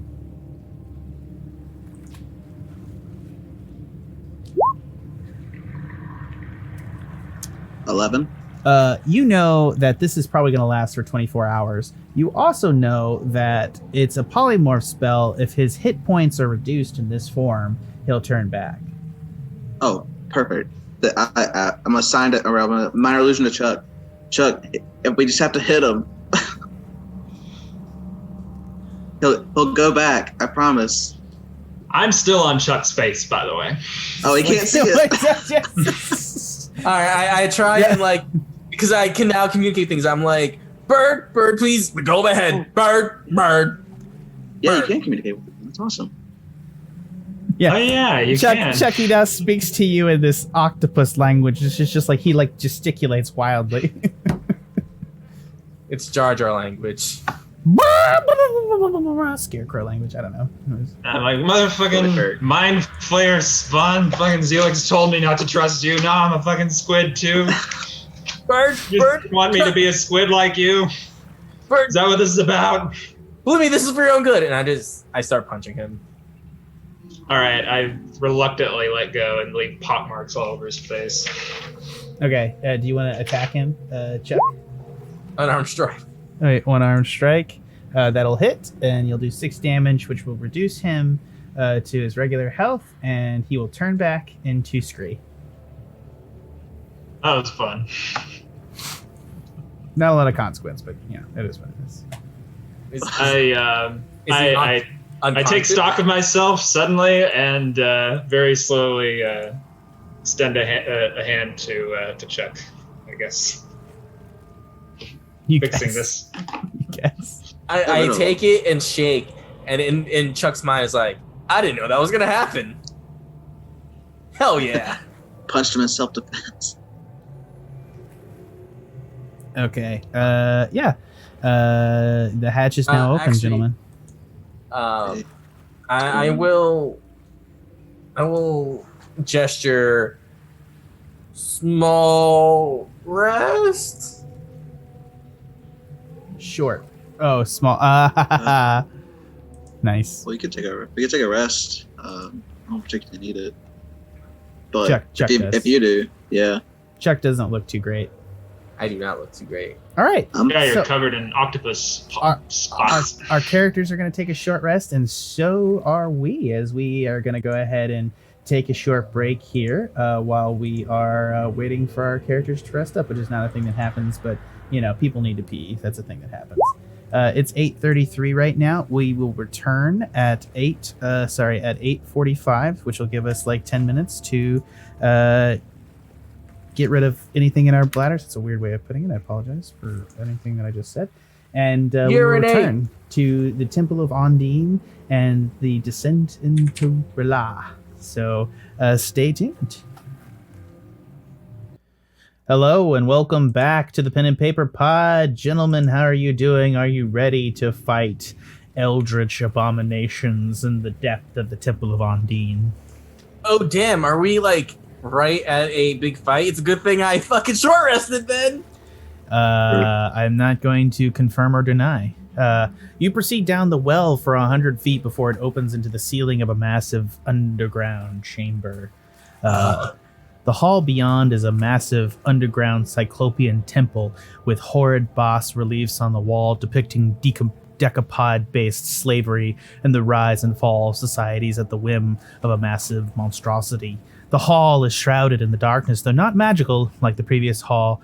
At one far end, atop a rocky outcropping in front of a massive tear is in front of a At one far end, atop a rocky outcropping in front of a massive tear in space. I didn't read this right. At one far end, atop a rocky outcropping, is a massive tear in space. The water around it pulls inward, and it pulls at your consciousness as if your very being was being sucked in to fill some ravenous hunger that waits on the opposite side of the void. On the outcropping directly in front of it stands the cask of Barghoul, the real one, surrounded by a matrix of black canisters.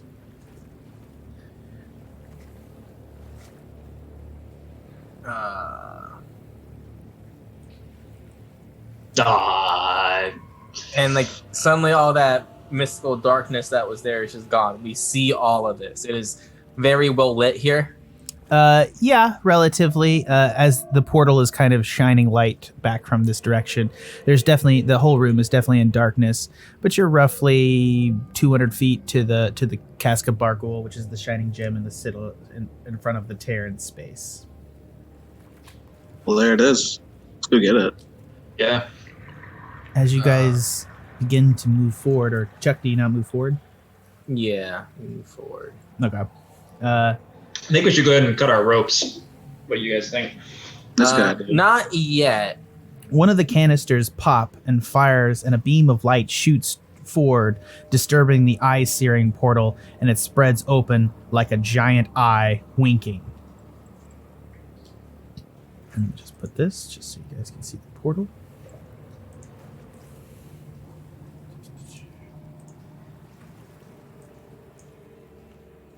Ooh. That reminds me of our prison days, folks. And for an instant, you see beyond into the ancient underwater city of Rela. There at the center, sleeping in the Cyclopean lair, sits the elder god Cthulhu. To wit, you see him for only an instant with your naked eyes, but your minds reel at the sight of this ancient madness, eldritch beyond all conception. You see at this point that he resides at a confluence of his reality and yours, and you can just see that he is the tip of the iceberg. The actual horrific monstrosity that lies before you is but a specter, a shadow of the greatness of the being that extends out into multiple universes and beyond, and binds reality and time and all existence unto itself in such a manner as to be utterly incomprehensible to your naked consciousness. As you spy this creature, everybody make me a goddamn wisdom saving fucking throw. Real quick, weren't we supposed to be doing something about that giveaway at this halfway point? Oh, did somebody talk to me in stream? No, it's just me honestly remembering. Oh, Something about what? Yeah, I'm waiting to hear back from something, so it may not happen this week. I apologize. If I'm gonna use my advantage on that. What's up? Oh, hold on. Yeah. Oh, yeah. Sorry, the giveaway. You're totally right. Thanks for reminding me. For people that are here tonight, we will be doing a giveaway. I will be asking a question in chat in a bit. Apologies to everybody for the issue. All right, so let's see what people rolled here. Oh, I'm also going to be using my advantage on that one. Before you do that, I want to inform you that the pass save for this is 25. What's the fucking point? I mean, I already did it, so I guess I. Yeah, you spent it. It's fine. Chuck, you fail. Ashe, you fail. Scree, you fail as well. All right. 25. That means you have to crit and have at least 5 on. It was impossible. Yeah, none of us are good to cut that shit.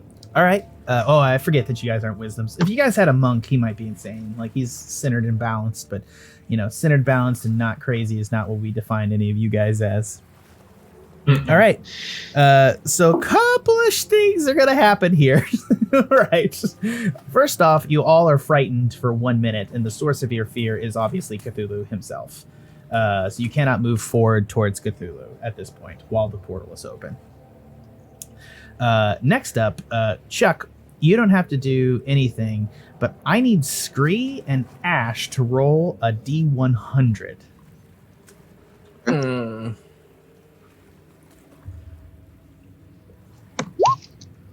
60. Perfect. Scree? 79.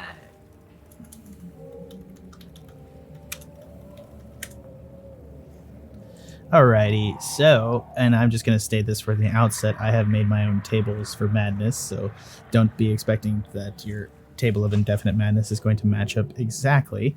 Yeah, but here we go. He's gonna fuck us. You know, Ashe, Literally.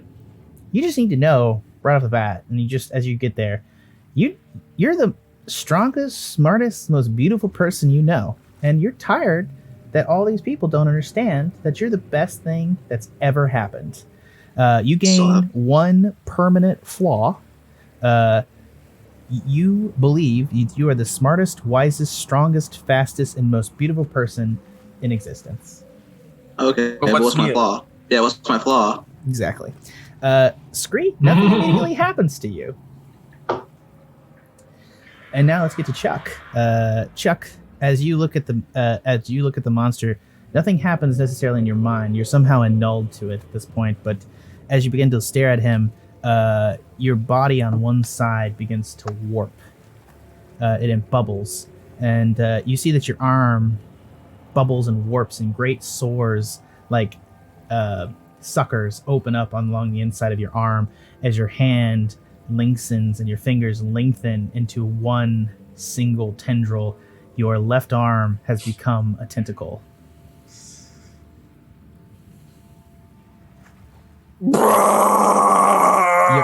Your leg on one side turns purple and begins to extend with long fingers so that your leg is longer than one of the other, so you permanently will now walk with some sort of hump as one side of your body is amassed in green wet flesh, and your left eye is going to go milky like a mind flayer's. Are you guys still tied to me? Yeah, now we are. Like, because you overrode Scree's decision to cut us. Yeah. His left eye is black and guileless, like a great fish. You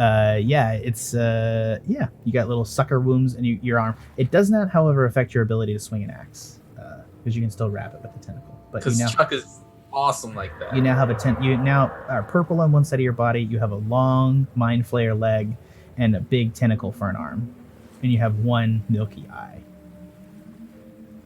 I'm still hotter than Ashe. Doubt it highly. It's not just actively not true. Totally is true. I'm all about, loving your body, but you're quite something else at this point. Yeah, thank you. Thank you. As you all reel, your vision of the mad creature is gratefully obscured as a massive shape comes through the portal. Ancient and alien, its silhouette, however, belies that it is big as the sperm whale outside, and you see at its forehead 3 glowing eyes. Well, wait a minute. Fuck that. I'm gonna firebolt one of those canisters. Go ahead. But this creature has come through the portal, but you can't stop it. But go ahead, cast Firebolt. Thought we had the time to act or something, like while it's coming through that tiny portal. It is coming through the portal. Go ahead and do cast Firebolt. 16 on one of the canisters. Yeah, the canister explodes and shoots out, and it widens the portal as another canister pops. But it actually pushes back, and all of a sudden it widens out. The creature comes through, and then it snaps shut behind it, and it comes into this room. And also, do you have disadvantage or anything? No, that's just fear. You're just afraid of Cthulhu. That's totally fine. Yeah, if I attacked Cthulhu, I would have disadvantage.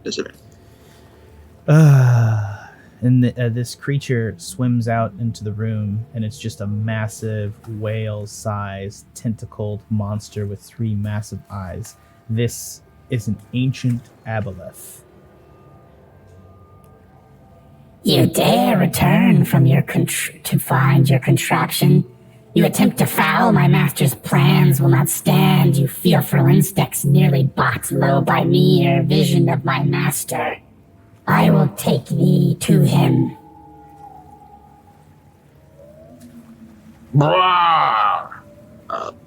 Fuck that. We're gonna fight, or are you guys gonna talk to him? Sorry. We're gonna fucking kill his ass. What do you mean? Bow down before me, and I will take thee to Great Cthulhu to mend and expand your mind's eye.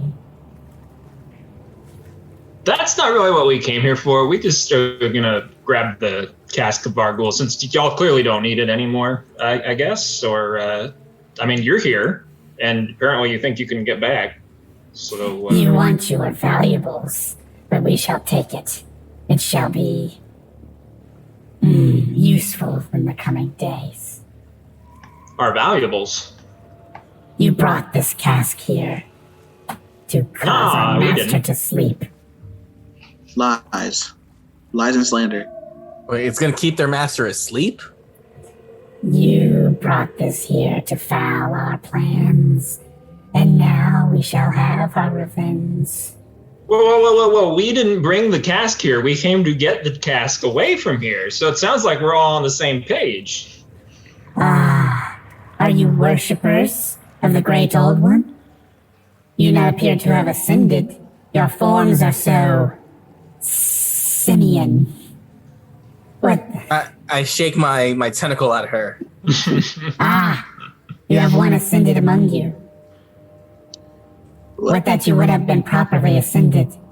As it stands, I must devour you as you are unfit to cross the gates of Allah. With my untentacled hand, I flip her off. So be it. And she's gonna attack. You guys wanna attack? Let's do this. Yeah, well, Yeah, we're ready to rumble. I'm ready to beat his ass. Does it have an ass? Pretty sure it has a sphincter, but like, does it have an ass? Yeah, we'll get right up in that sphincter. These are the real questions. And it materializes. I just put it back there on the map on the far side. Let's get ready to rumble. Okay. Here we go. This is gonna be tricky. We're still frightened of the portal, right? Like right here. Yeah, I can't approach. Yeah, so we can actually The portal can't is approach. closed, so the Portal closed. object of your fear is not in your line of sight, so you can't approach. Oh, But if perfect. the portal does open, you still have a permanent fear effect, one that you can't fight. But it only lasts for a minute, which is roughly like 10 rounds of combat. So if the portal does open, you will be in line of sight of Cthulhu, and you'll have to move away from him as fast as possible. Got But it. what if we don't see him? Then, well, if the portal opens, I assume you see him. Blind yourself, Chuck. But if you do see him too, you might have to make that DC 25 wisdom save again, so and get another permanent strain of madness, and in Chuck's case, become more of a mind flayer. I should. Do we get a chance to do a spell? Like, could I get a chance to do a spell? No, or you should I already roll did this? it. Yeah, roll initiative, guys. Sorry, let's not do that. I mean, you had a conversation with him. You didn't surprise him. Yeah.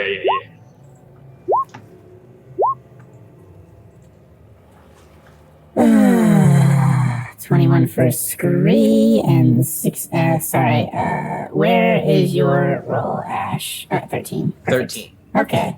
All right. Your And, voice thing is still on, by the way. Now you begin to battle the. I really enjoy it when you leave it on, but when you Gatekeeper start of- going to like the basic Yeah, stuff, like I was like, 3 + 2 = 4, and it's like this It's a eldritch hard ancient balance. voice. Yeah, Yeah. It's just hard to remember, man. I have like a button and everything, but it's still. Also, it pleases Megan, and I am really sorry that we're having issues with our giveaway this week. If anyone was on here that was really upset by that, I am genuinely sorry. We will have a makeup thing going, and I will remember the guys that were on here, which includes Megan. But unfortunately, because he's Trevor's girlfriend, I cannot let fiance. Ethics.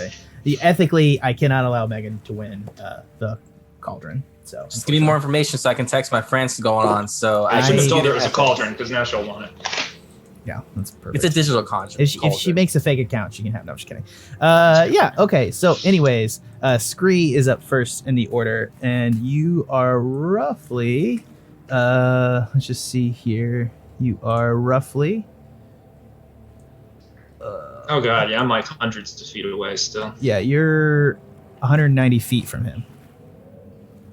Okay. You have the cloak of the manta ray, right? Yeah, Scree? so you're moving. We're still wearing You guys them. are underwater, so you have 60 feet of movement, or 120 feet of dash movement. Oh yeah, thank you. Okay. 120 foot dash. Yeah. Okay. Well, I don't want to get close to him for everybody else because I'm the rogue, but I do need to get close to him. This guy's reach is. I guess I'll swim. I'll take the dash and swim. My full spectrum of movement. Sorry, you just had that up for me. Sorry, the room is so big, I'm having to scroll down. Okay. Moving, and I will unsheath. Well, I guess I still have it unsheathed. That when you guys spoke to the amulet, they communicated with you telepathically. I don't know that was clear. Sorry. I feel like I just assumed it was telepathically. Yeah. With a voice like that, I assumed it was telepathically.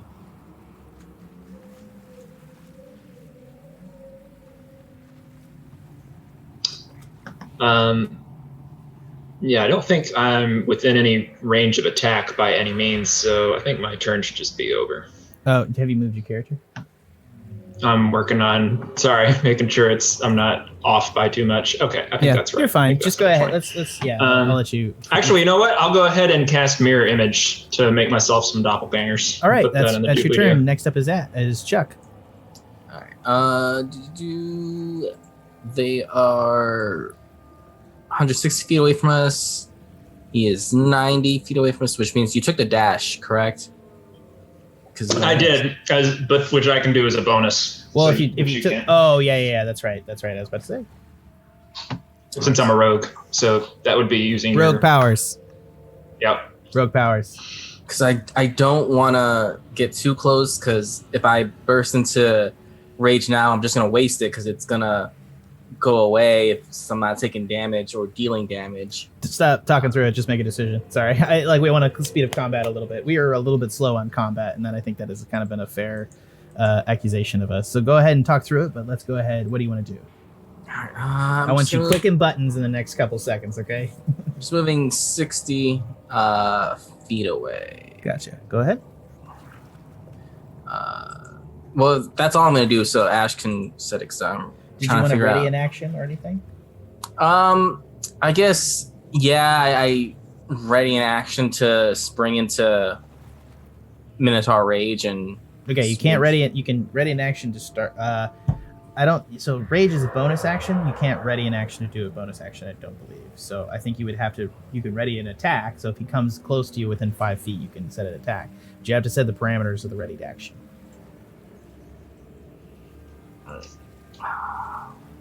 Why am I having issues moving my character? Yeah, I'm just gonna move him 60 feet and then ready an action to attack if he gets close enough.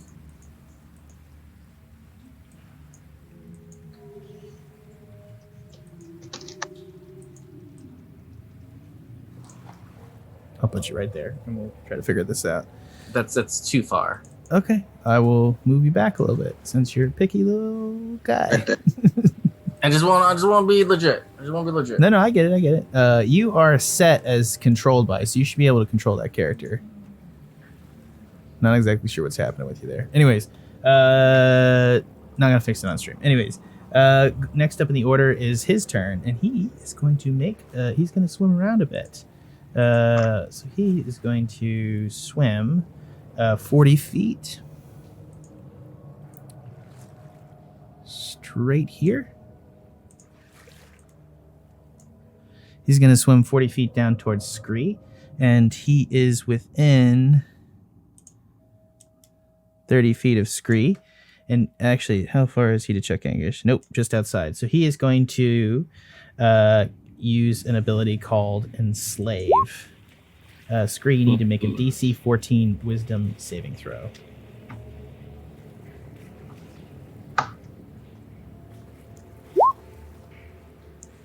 Ooh, shit. Okay. The aboleth targets one creature it can see within 30 feet of it. The target must save on DC 14 moving save throw.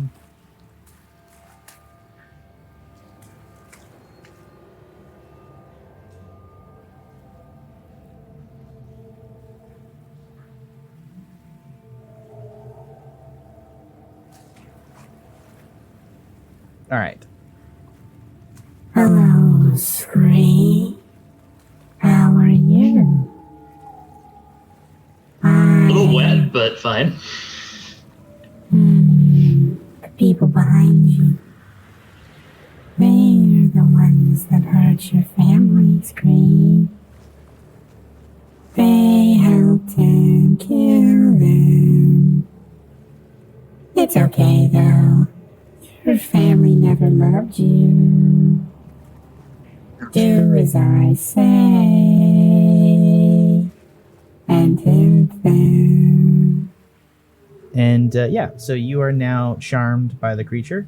He didn't say anything particularly charming, but you failed pretty badly. The charmed target is is under the aboleth's control and can't take reactions. The aboleth and the target can communicate telepathically with each other over any distance. Whenever the charmed target takes damage, the target can repeat the save. I'm not going to explain this actually how it works. Put it in the chat if it's relevant for me to know anything. Yeah, well, I don't want you necessarily to know how Enslave works, but Oh, okay. Well, then I won't worry about it.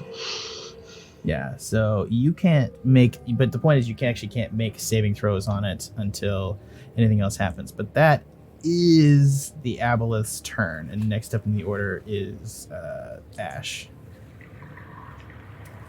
All right, Ashe is going to move forward 30 feet. 5, 10, 15, 20, 25, 30. And he's going to cast Fireball, targeting only that creature. Just the aboleth? Yeah, just the aboleth. All right. Wait. It's 150 Fireball. It's 100. Fireball. Yeah. Sorry. He needs to make a dex save, correct? Correct. And yeah. He fails. Nice. 31 damage. Nice. He takes 31 damage. First on the board, and at the end of his turn, he is going to come back at you, and he is going to use 2 legendary actions to use Psychic Drain. So because Scree is charmed, you will take you're going to take 11 points of psychic damage. Green? Yeah, Scree will. Oh, Psychic damage. and I can't use reactions, right? You cannot use reactions now. I take 11 damage. Go ahead and make me a saving throw. What kind? Wisdom. Wisdom again. Gotcha. Yeah. You pass. You are uncharmed, which is a Hey. really dumb ability, actually. How does that affect it? Okay, cool. Yeah, you took damage. Yeah, that's it. Okay, well, that's kind of weird. Interesting.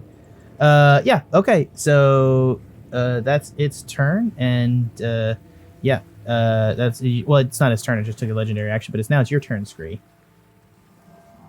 Okay. I say, fuck you, Chuck didn't kill my family. He may be half a mind flayer, but he's still half my friend. You scream telepathically. Yeah. I'll move in to attack. Oh, let me see how much movement that was. It was like 30. Yeah, I'll say that's 30, so I'm not you're about dashing half the anything. movement, if I assume. Sorry if I'm Without eyeballing dash, yeah. some of this here. It's just there's Nope, a lot of it's space. Yeah, it's just big. I need to zoom in now that I'm close. That's better. And I will attempt to attack with the Sunblade. Go ahead, roll attack. Working on it. There we go.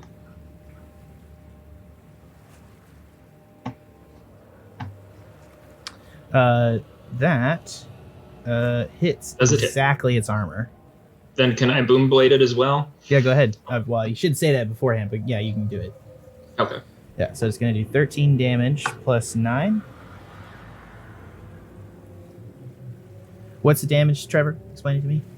I have no idea, dude. Okay, so... Sorry. Fantastic. You mean the thunder damage? It's the 7 hits. No, I know how the thunder damage works. I'm you got me 3 numbers here. I'm assuming One of them is It's the first one. No, it's the second one. It's a D8.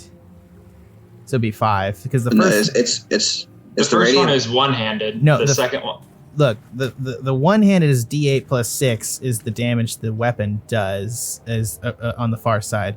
The 9 is a D10, so that's if the weapon's two-handed. The middle one is just a D8, which would be what the extra damage on it was. So it'd be 15, 16, 17, 18 plus the 7. So it'd be 17. So it'd be 25 points of damage. All right. Yeah, it's pretty effective. What else you want to do, Scree? I will. I just want to describe too. You take this blade and it stutters in the darkness, and before it pops and it fizzles around you, and it literally, as it cuts through the water, it creates a cloud of steam and air that has nowhere to be expelled as it expands into the space. And you slash this monster's side, cutting off a tentacle as it falls, and black inky blood flows through the air, which causes the mucus cloud to activate. You need to make a DC 14 Constitution saving throw.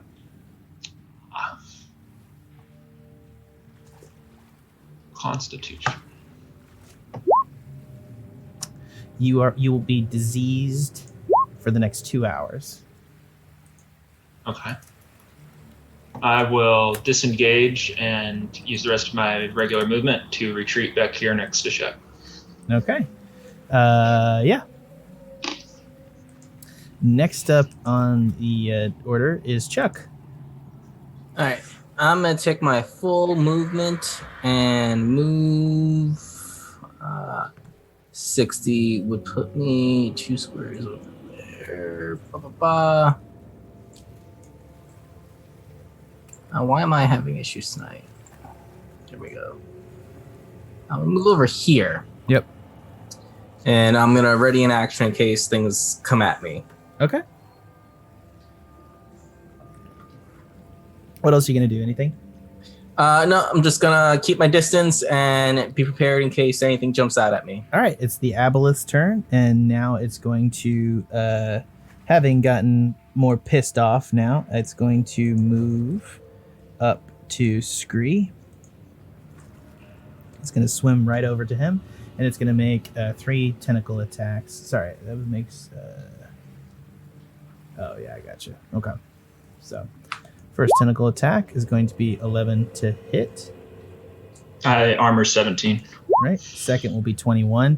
Make me a DC 14 Constitution saving throw. Can I shield the to hit before I have to make that save? Yes, you can. Need to check this. I will do that. So that would be 22, I believe. So it would just miss. Oh, I did my math wrong. Shit. Okay. Yeah. You Dex save it is. Still lose the spell. I know. Yeah. Well, hold on. It was 17-3, so it'd be 21. So it was still hit. Yeah. Wait, Yeah. no, am I wrong? Yeah. No, 3. It'd be 22. Oh, you're right. Your AC is 17, right? Yeah, 17. So plus 5 would be 22. 22. And to hit. What did you say the to hit was? 21. Oh, so okay. I was right. It Sorry. doesn't hit, and you don't have to make the save, so don't worry about it. Okay, so it's gonna hit you. It's gonna attempt to. It's pissed off now. You said a third one, or I pissed it off. Yeah, Okay. it's kind of pissed off, so he's gonna make one more attack, and he's gonna miss. Nice. Okay, that's its turn. Next up is Ashe. All right, Ashe is going to move forward 60 feet.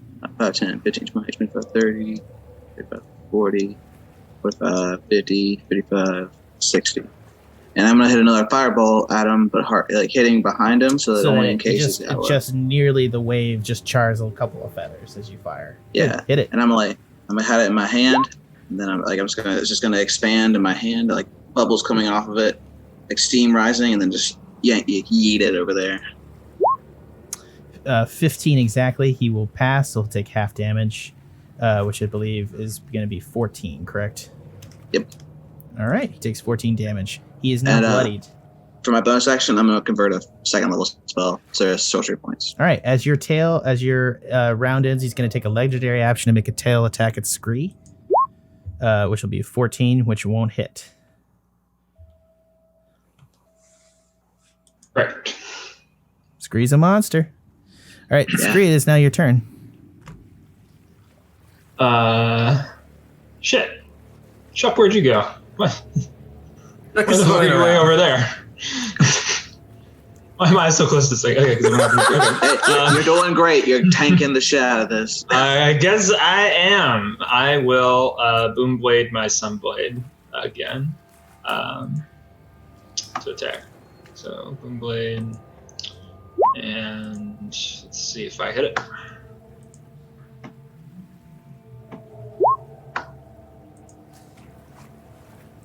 Looks good.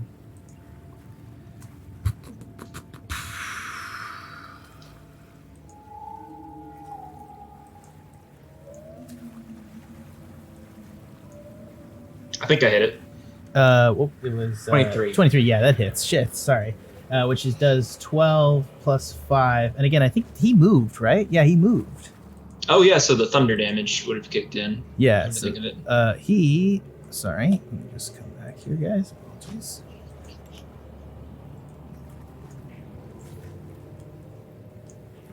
Okay. As your so thunder damage, so he's gonna take 12. Sorry, that's thunder up there. So he'll take 9, 19. He'll take 21 damage. Yep, he's now extremely bloodied and screaming. And then he's going to make at the end of Scree's turn, unless you want to do something else. Scree. I would like to disengage and move all the way over next to Ashe here. Cool. Yeah, he is going to, on his turn, take an action, and he's going to roll forward and come at you guys. I think he's, what's his movement? It's 40 feet, so he can take that. So he'll take one more legendary action. And he can get just short of you guys. But he's got 10 feet of reach, so he can do that. Ugh. Sorry, there you go.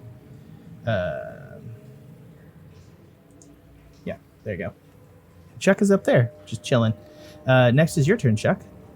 All right, real quick, I'm gonna move over to the cask.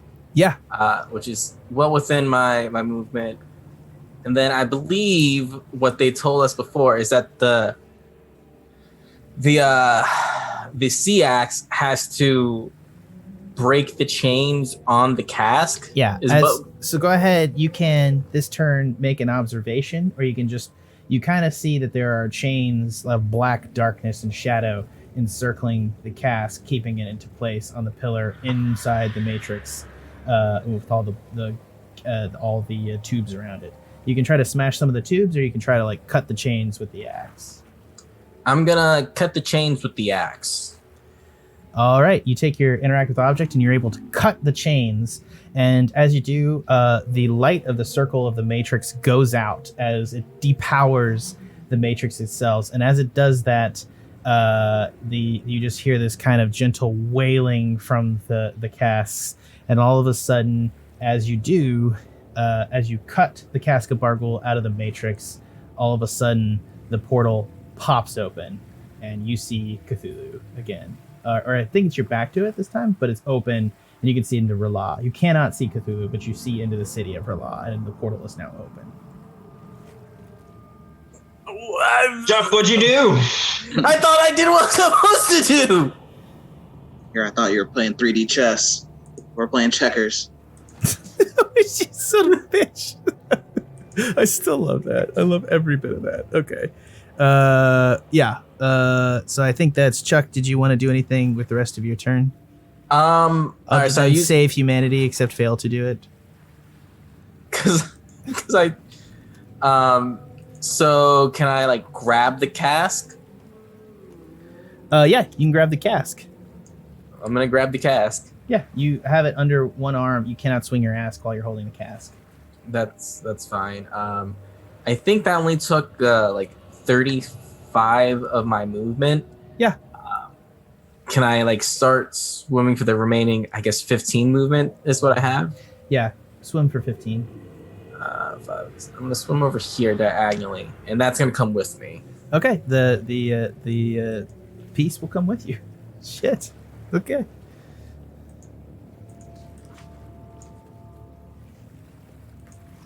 And yeah, it is now with you. You have the cask of Bargul with you. All right, yeah. So like, I cut it free. I grabbed it with me. There's a giant fucking portal there, but no Cthulhu. But I got what we came for.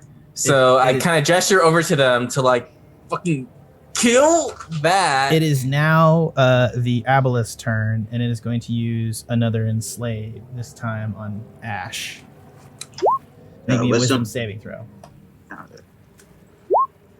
Fail. You have your advantage, right?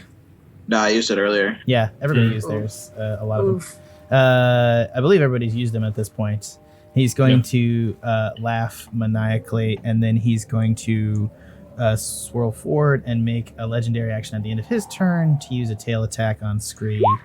12 to hit, which I don't think hits. So, fail. Anyways, next up is Ashe's turn, and you're going to hear him in your brain, which I'm going to not forget to turn off this time.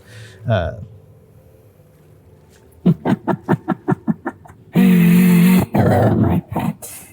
You're full of foul energy. You're the most beautiful creature on this planet. Only you deserve to exist. You must distinguish yourself among the humanoids and expel them from this existence so that they may bask in your glory. And he's going to, next up is your turn, Ashe, and he is going to command you to cast a fireball at Chuck Angus. Well, this is going to suck. I can only cast it at 4th level. So, yep, he's going to use your 4th level spell and cast a fireball at Chuck. So roll it in chat. You better miss. Like, yeah, it's up to you, man. It's up You to gotta make You DC. need to make a dex save, yeah. A dex save of what? 15. Holy shit. Oh, I have like nothing to my modifier. Yeah, Chuck. this is going to be interesting. You were playing 3D chess, man. Do it. Oh, Chuck takes all 37 damage. All 37? Yeah. Yeah. Oof. Yeah. All right. Fun fact though, I am pretty much where I was before I took the short rest. Perfect. Hey, great call on the short rest. So he's also going to have you summon the Hound of Ill Omen. Okay. And he's going to have it attack Scree, I believe. Can you do that this turn? All right. It acts independently, so it'll. Go ahead and have it attack Scree. It's 3 d20. So 17. That hits. That was it's plus 3, so 20. I would like to roll my d20 to shift that to one of my doppelgangers that I still have. Done. Nope. Does not. It hits. All right. Go ahead, and you take 4 damage, Scree. Oh. All right. Oh fuck. It's too late now. What? Little doggy. I have danger sense, so I have advantage on dex saving throws against effects I can see. Ah, I was about to say. Oh, shucks. Yeah, shuck 'em up. Okay. That's the end of Ashe's turn. At the end of its turn, it's going to take another legendary action. It's going to tail attack Scree.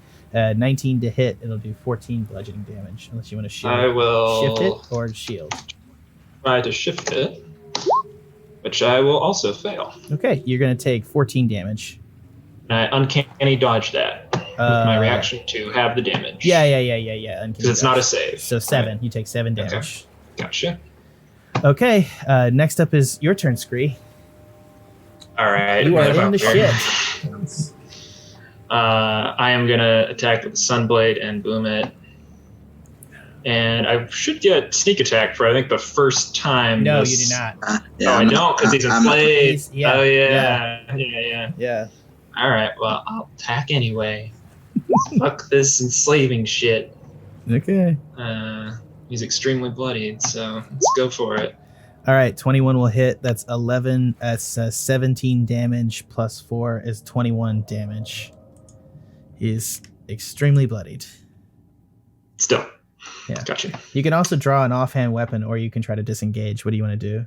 Oh, I'm going to disengage and swim away. Yeah, fuck that. Get out of there. me. That's perfect. Okay. Next up in the order, it's his turn, and so on his ending turn, I'm way the fuck away. let's actually see, what is he gonna do? No, he's gonna stay there. He's not gonna take a legendary action this turn. He's just gonna wait. It's gonna be Chuck's turn now. All right. I'm gonna swim like halfway to the creature, drop the cask, and then swim the rest of the way. Go into a rage and then attack it. Okay, do it. Let's go. So the cask would be around here. I can't move it, so if you can move it for me. Oh, I'll move it. So wait, you're carrying the cask with you? Oh, or you just leave? Where are you leaving it? I'm going halfway, then dropping it. Gotcha. You dropped it. There it goes. All right, and then I'm going. Oh, where you are. Okay, and then you proceed on to attack him. Perfect. Go ahead. Yes. Go into my rage, Yep. and then I attack with the blood axe, Okay. sea axe. So, okay, as you attack, so first off, that first one's not going to hit, and then you're going to take to make a DC 14 Constitution saving throw. You fail, you will be diseased for 2 hours. It's nifty. Do I take that as well, since I'm beside him as well? No, you're an ally. Nice try to get damage though, so you would be Well, unenslaved. it's a mucus cloud, you know. Yeah. No, it's correct. It actually has text in it. I promise. Alright. Go ahead. And so you want to make another attack check? Yes, I am.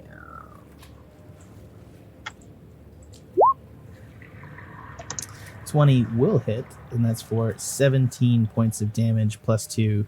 So that'll be Plus another 2 because I'm raging, and then I believe I still have my Divine Fury, which is another 5. no, but it did necrotic damage right here. Yeah, but that's from the axe itself. Oh, Divine Fury. right. Your double blood axe. That's right. Yeah. No, that's good. So that's gonna be 12. 26 total. That's gonna be 26 total, and that is going to be exactly enough to do it. How do you want to do this? Fuck yeah. Yes. All right. So I swim up to it. I swing the first time around. I miss, and it fucking like pricks me with fucking the plague or whatever the fuck it is. And then I go back down and I slice it like in half, and down the incision marks, it just rapidly decays from double necrotic energy. Yeah. So you slash this creature in half, and give me like 2 seconds here. Sorry, guys. Hold on. You still gonna be diseased for a while? 'Cause For I 2 haven't. hours. Yeah. I've been not knowing, bringing up what damage to take from that. Sorry. Master, no. No. And of course, it's still underwater, so it's like.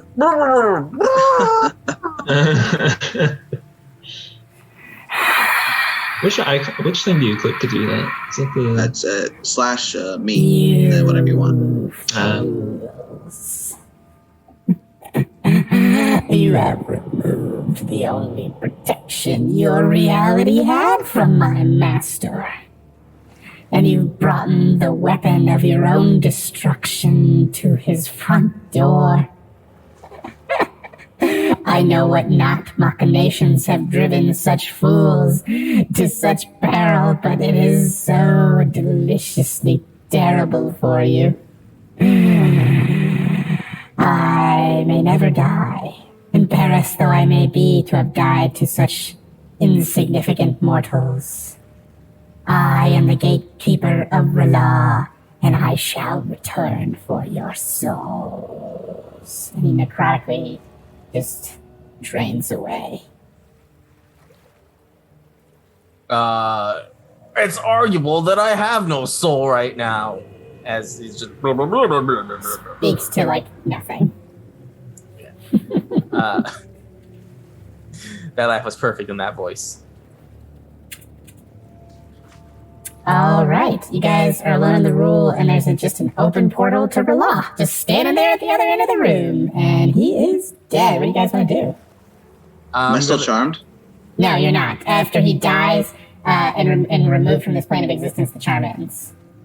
All right, so I go grab the cask and go. Let's just fucking go.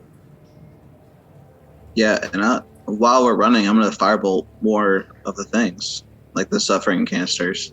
As you explode, each of them kind of explodes outwards, and you just see a person that's like a soul extending upwards as you're just able to very quickly shoot up a couple firebolts, exploding all the canisters, and they're just like screaming. As the people's screams expand, you see the portal slowly close as the field of like the exploding cans of suffering, it just kind of explode and expand outwards.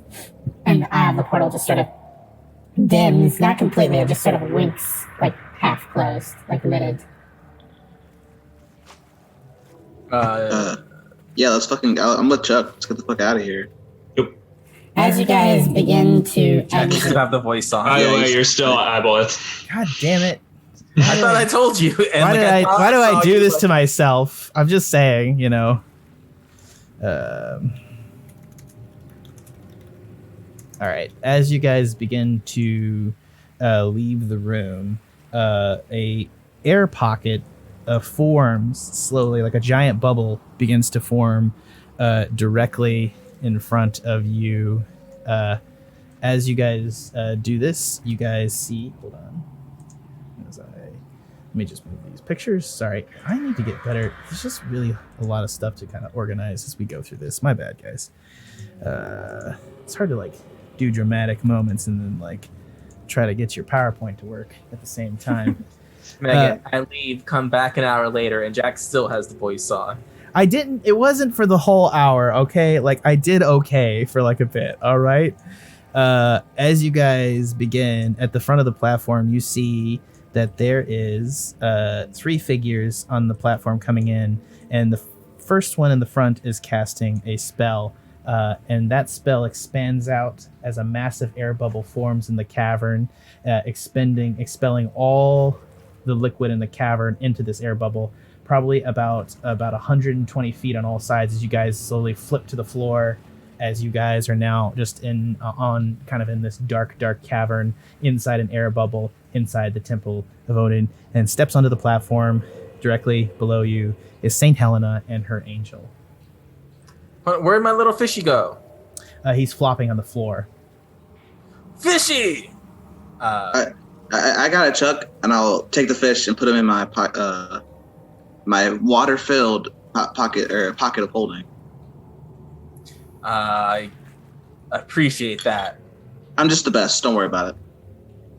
You are? Chuck says, really, like, he now has my fish, so okay. Standing before you are the 3 figures, Saint Helena and her angel, and a figure in a dark cloak. What the fuck are you doing here?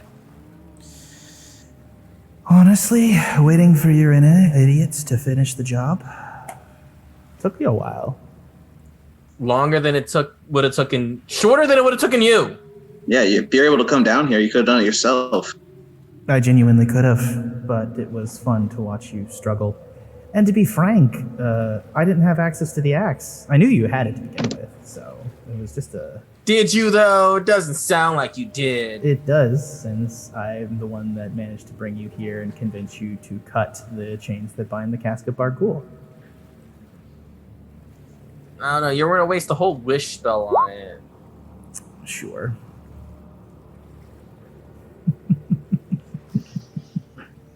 For the record, you guys do remember in kind of the opening part of this that he did explain to you that in the opening part when you guys saw the scene with Bargul and Lady Helena, she was told at that point that you guys had the sea axe, but that's neither here nor there in terms of the canon of this show. Anyways, I'll be taking that axe now if you don't mind. Taking shit. I do mind. I mind greatly. I do apologize, Elvin. I think anyone actually needs to apologize to you anymore, in any context. I'm just saying, there's nobody in all of existence that has ever taken an action as literally evil as Chuck has done just now. What do you mean? You severed the connection of the only device holding closed the portal to R'Lah. Oh, this is a big old double cross, and you wanted us to. Of course I did. I needed the axe. I knew you had the axe. Bag of Nails here was kind enough to inform us that you had the axe, and then we convinced you guys to be sent into the town and created a situation where you figured that the Kingfishers... Why in the hell would the Kingfishers want Cthulhu to invade this reality, the one that they rule? That doesn't make any sense to anybody. Nothing makes sense. Life doesn't make sense. Yeah. What makes sense is that we're leaving with the cask and the sea axe. Not leaving. That's fucking hilarious. It's fucking hilarious that you idiots can go around, get killed almost as much as you do. You know how many times I had to send Bag of Nails here to rescue you? And Bag of Nails flips back his coat, and he's just standing there in a dark cloak. He has two drawn blades at his side, two short swords with like some sort of mechanical contraption in the hilt of the blade. And to the side, the angel is standing. I'm gonna look to Scree and Chuck, and I was like, "Are we running?" I'm gonna whisper that so they don't hear it. Where to? Isn't Rylith still there? What? Well, Rylith is still there, isn't it? Or did the portal close? It closed when you guys destroyed the canisters. It kind of shut. Right. Because the suffering makes Cthulhu sleep.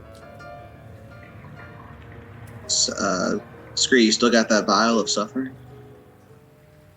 I have this vial of something. What do you want to do with it? I say we run, like make a break for out of this temple and get Zelix to take us out of here. Are you guys talking? How are you communicating in front of the three of them, out of curiosity? Well, Still underwater? Well, no, You're we're not underwater. You're not underwater. Oh, yeah, that's right. I'm whispering. Like, I'm the bubble. Yeah. Yeah. I'm like locking eyes, but like doing that like anime, just like but still locking eyes with Helena. Honestly, just give me the axe. There's nothing wrong to it. You can go on your way after that. You can take the cask of Bargul with you. A trade for a trade.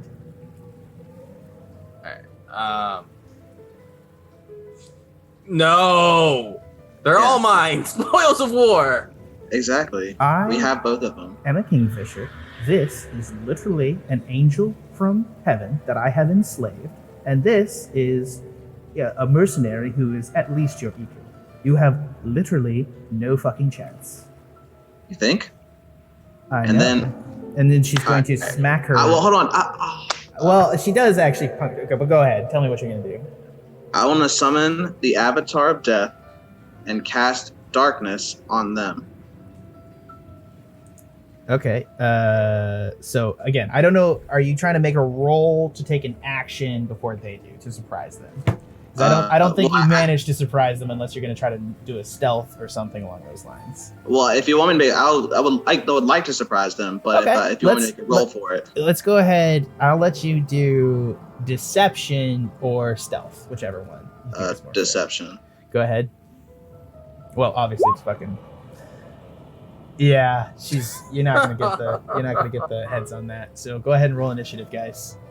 Unless you want to ask her more questions. She doesn't get to give a big villain speech. Yeah.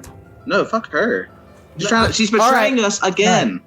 I'll do this. Just for I'll do information. this. If you let her make a villain speech, I will give you surprising her, Tanner. How about that? Do it. Done. Okay. Done. Get her monologuing. It's like I wrote a lot for this. All right. It's like I actually, as the villain, want a monologue. All right. I want a monologue. Don't you mean the hero? I spent like 3 days writing this. Fuck you. Go ahead.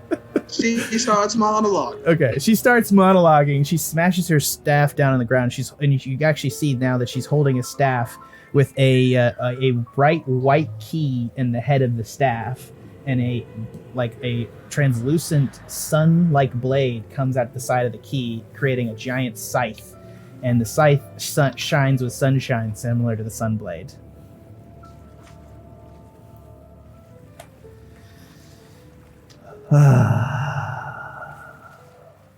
Y'all know.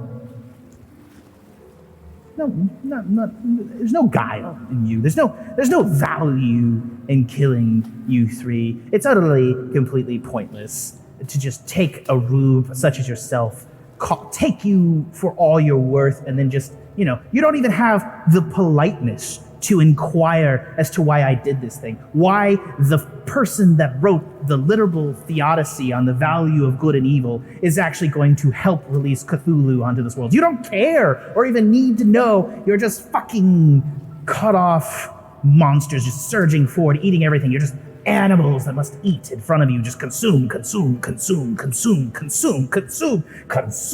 everything in front of you. You're just so goddamn basic. I just can't stand it sometimes.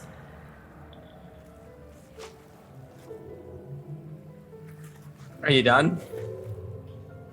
No, if you don't want to know, you don't have to know. And I'll just go ahead and kill you all, and we'll be done with it. It'll be good. Now I'm asking. Oh, you're Now asking. I'm asking. Oh, now you're asking. Now you want to know why I want to kill everybody that ever lived. Yeah. Did Why? Lord Venom ever tell you what Barghoul was doing at Darkfaller Castle? No, why would he? It just relies on your belief. And why am I talking to Chuck of all fucking people? Because I'm the most educated. God, Might be damn, public how is that- education. I've already tuned you out. How is that? Oh my God. Anyways, Public education. Are is you very betraying us? good.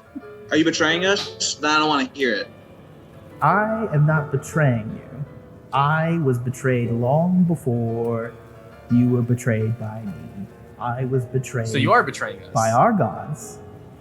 They give you just enough, always just enough to keep going. Just a little bit of hope to get over the next hill. They decide how much power they wanted to give me when I was a kingfisher. And it was never enough to just beat Barghoul. It never was enough. My father was a very religious man. He told me I had to pray until it hurt. For him, a prayer that didn't hurt wasn't a prayer at all. It was just a worthless begging to him. When I got older, he would give me a silicate, a spiked belt which I had to wear around my arms, to remind me of my pain and mortality and my place in the universe. When I commune with the gods of our fathers, it's hard to think about the gifts. The gift of my food, the gift of the laws, and the gift of mankind's capacity for violence. I was a good girl, but I did have a hard time when thinking of Duergo for his gift of violence where my father was concerned. But I learned to value it. I want you to understand that I am a religious woman. For I understood that the violence that he gave me, I was capable of giving right back to him. That's not to say that I want to destroy all reality because I had a bad father. Just looking at you three, I can't imagine there's good dads all around in here, no offense. I don't want to kill my offspring for their corporal flesh. I mean, I was a slave, sorry. Scree, did you have a solid parenting history? Not exactly. caw. He says caw. The point is, there are things beyond this reality that even the gods fear, and they use us like cattle, bred for slaughter, brought forth to believe in them to give them power, and they give us just enough crumbs to survive in this vast ocean. It's a broken promise, if you ask me. Say what you want of Cthulhu.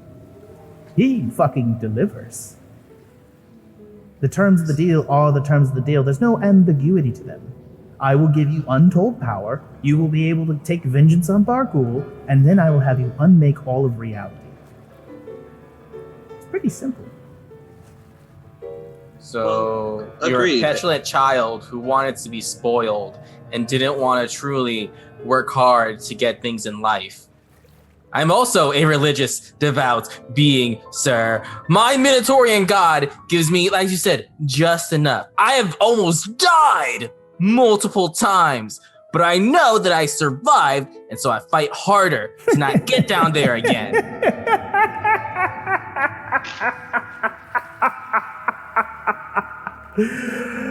Well then, allow this to be a lesson to you, Chuck. Today you meet a wall that no god will give you enough energy to climb. There is no escape from here. There is no escape from me. There is no escape from the ever-present sleep of my blade. Not gods or death itself will rescue you from me. And I am going to fucking take your soul and cause everlasting suffering and then trap you in a canister that I will not use to help seal Cthulhu away. I don't even know. I just want to keep your soul close to me at all times, where I can ensure that it has everlasting suffering right up to Cthulhu unmakes all of reality. I wave my tentacle at her. I have no soul! All right, Ashe, do you want to fucking end this monologue? Because, like, this is not going the way I wanted to go. Yeah, but I'll say this. I'll say, if your gods have no power, they seem to deliver gifts to us all the time. So clearly, we're in the right. And then, bam, darkness, and then Avatar of Death. Thank you, Steam Chest. Yes, I do want a monologue. I had this written, and these motherfuckers just don't even give a fuck. They just don't give a fuck. I'm just saying. The monologue is about how we don't give a fuck. I have nothing to say. All right, what do you do, Ashe? Avatar of Death, right here on the angel.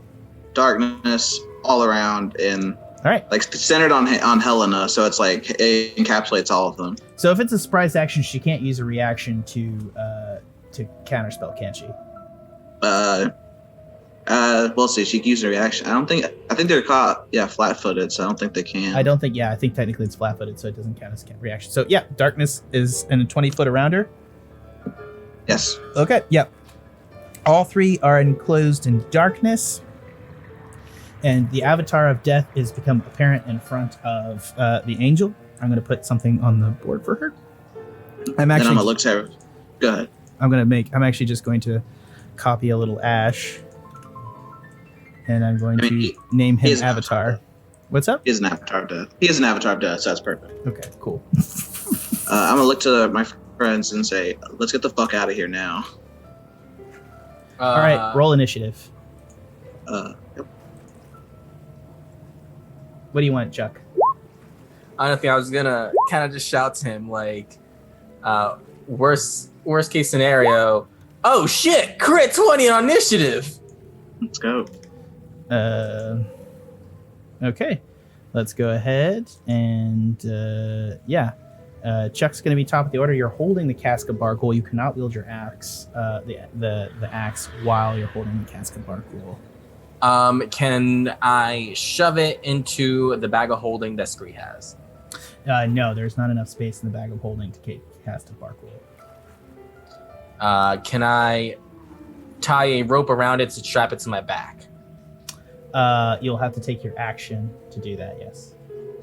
I'm gonna do that. Okay. You're able to strap it to your back, leaving yourself hands-free, but you are encumbered. I guess, alright.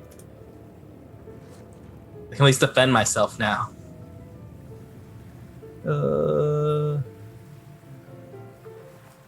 What's the... I guess it's... Yeah, it's a stone. Can I still it's a stone obelisk. Fuck off. You're not that strong. Okay, I didn't argue that. Can I also ready an action? No, you use your action. Okay. Yeah. Okay, that's your turn. Next up in the order is Bag of Nails, who's going to extend out his... he's actually going to... Bag of Nails is actually going to ready... No, Bag of Nails is just going to attack. He's going to extend out both of his weapons, which look like two swords, like just kind of with like at angle hilts. And they're going to click clack, and there's going to be a massive blowout of air, just like almost like a backfire. And then all of a sudden, two bolts are going to fly across the room, one at Chuck and one at Scree. The first one's going to hit Chuck. That's it. Are these attack rolls? Because if he's in darkness, he has disadvantage. Yeah, he's going to move out of darkness. He's just going to swim sideways. No, he can't swim sideways. So he's actually in movement. So let's see. How far can he go? He can get out of this pretty easily.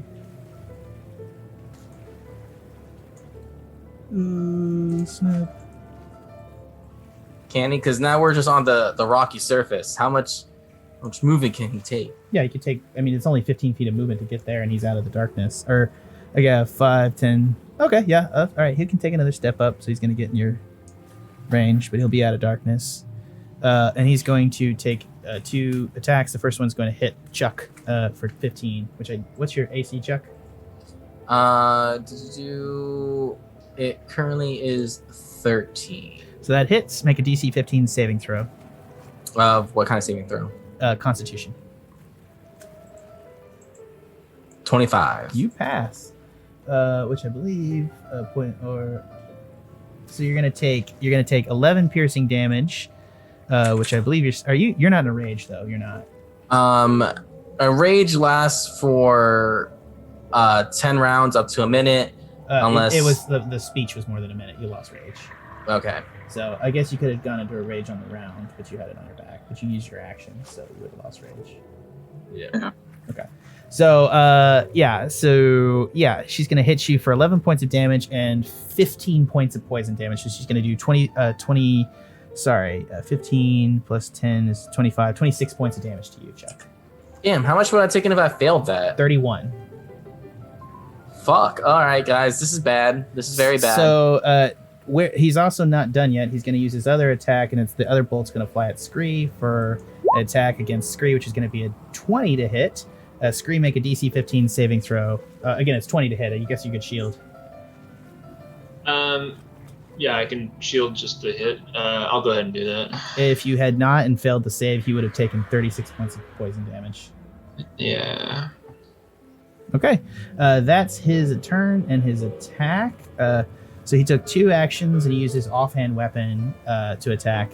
So that's his turn. Next up in the order is going to be the lady who's going to. She's going to cast Dispel Magic, and she's going to dispel darkness. Is it contested? No, she just does it. She just does it. Okay, and she's going to see the avatar of death right there in front of her, and she is going to point at the angel and make a swirling motion above her head, and then she's going to literally move straight up to the avatar of death. All right. Yeah, she cast a spell. Yep, that's her turn. And then next up in the order is the angel, since they all beat everybody else on the initiative. And the angel is going to flap her wings and take off. And she has 90 feet of flying speed. And she is going to fly straight past. So I believe she can fly straight past you, Ashe. So she's going to fly at Go ahead. So she is going to enter my attack area and then leave it. But she has an ability called Flyby. The angel doesn't provoke opportunity attacks when it flies out of an enemy's reach. Okay. So she has an ability that'll avoid op attacks. So she will fly past you, and she is going to make 2 melee attacks, and then she's also going to use Battlefield Inspiration and give inspiration to both St. Helena and Bag of Nails. So they get D4s. If she's going to attack me, could you let me know if it's below 21? Yeah, okay, let's do this. That's a 10. That's below, so obviously. Oh, but we get a D4, I guess, to the thing, which is 11, so it doesn't do much better. And then she's also going to do one more attack, which will be 9. This is not going well for her. Good job, guys. Okay, next up is Ashe. All right, what Ashe is going to do is going to go right here, right between my friends, and then I'm going to bonus action, convert a 2nd level spell to sorcery points, and then use 4 sorcery points to cast greater invisibility on myself and Chuck. She's going to use a 5th level counterspell. Yeah, I should have subtle spelled it. Yep, she does it. Yep, she does. Sorry.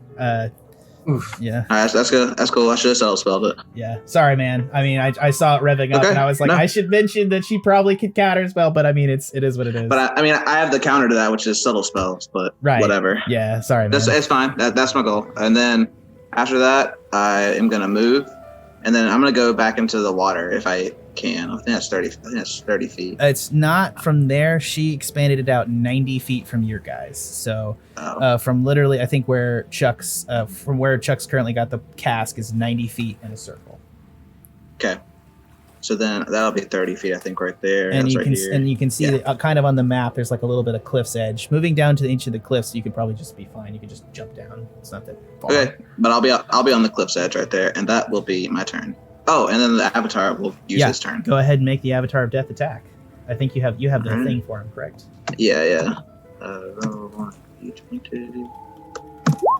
So just 7. for everybody on the stream to make this sense, Ashe literally summoned essentially like a veiled figure of death, similar to what you saw before. Scree, you see it as a cloaked Kenku. Chuck, you see it as the half-dead version of Chuck Angus that you saw before. The Avatar of Death is whatever you experience it as. It is carrying a scythe, and it moves. It is a gift from Marana for reawakening Carmela. So for my multi-attack, the 17 will be the highest to hit. Gotcha. Okay. You can actually roll. You can actually roll for. This is against her, correct? Yes. That 17 will hit. Okay, it'll do a D8 plus 3. Okay. So I'm gonna give you the Avatar of Death because you can roll it in. Alright. Yeah. If you go to the Avatar of Death in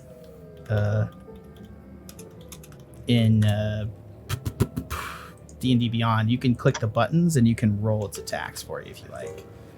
Okay. I just put it in the chat, so that'll make it easier. I'm pretty sure it's going to go away in the next turn, but I'll do it. Yeah. So how much damage did she do? She did 10 points of damage to her, and she sort of let off a little bit, and she's gonna make some money moves right here. So she takes 10 damage, and then she's going to. It also does a D8 of necrotic. Sorry. No. Go ahead. Roll it. So 17. Nice, much better. She's a little, she's put off by that. That's a hit. That's a hit in her book. So she takes it, and then she's going to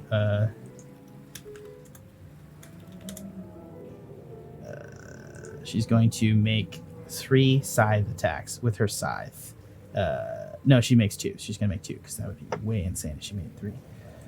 The first one will be 16 to hit. That will not hit. Mm-hmm. And the second one will be 10, and both are going to miss. She's just going to sigh and just be like, Jesus. And she is going to, as a bonus action,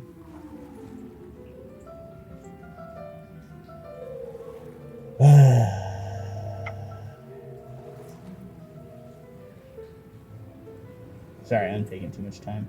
My bad, guys. That's cool. If it makes you feeling better, I'm writhing in anger that I didn't read. I don't read enough, so I should have got 10 temporary hit points when I killed the fucking eel thing. Yeah. That could have helped me right now. I'm just not actively. It evens out in my mind when you don't tell me something that I should have done, and it's fine. It all evens out. It's in the grand scheme of D&D. No, it doesn't. Oh my god. Okay, Chuck, I forgot how my doppelgangers worked last round. I totally passed both my rolls and forgot what the number was. All right, so. she's gonna. Actually, no, she can't. She's holding a concentration spell on the water, so no, she's not gonna cast anything else. That's gonna be her turn. Yeah. Next up is. Wait.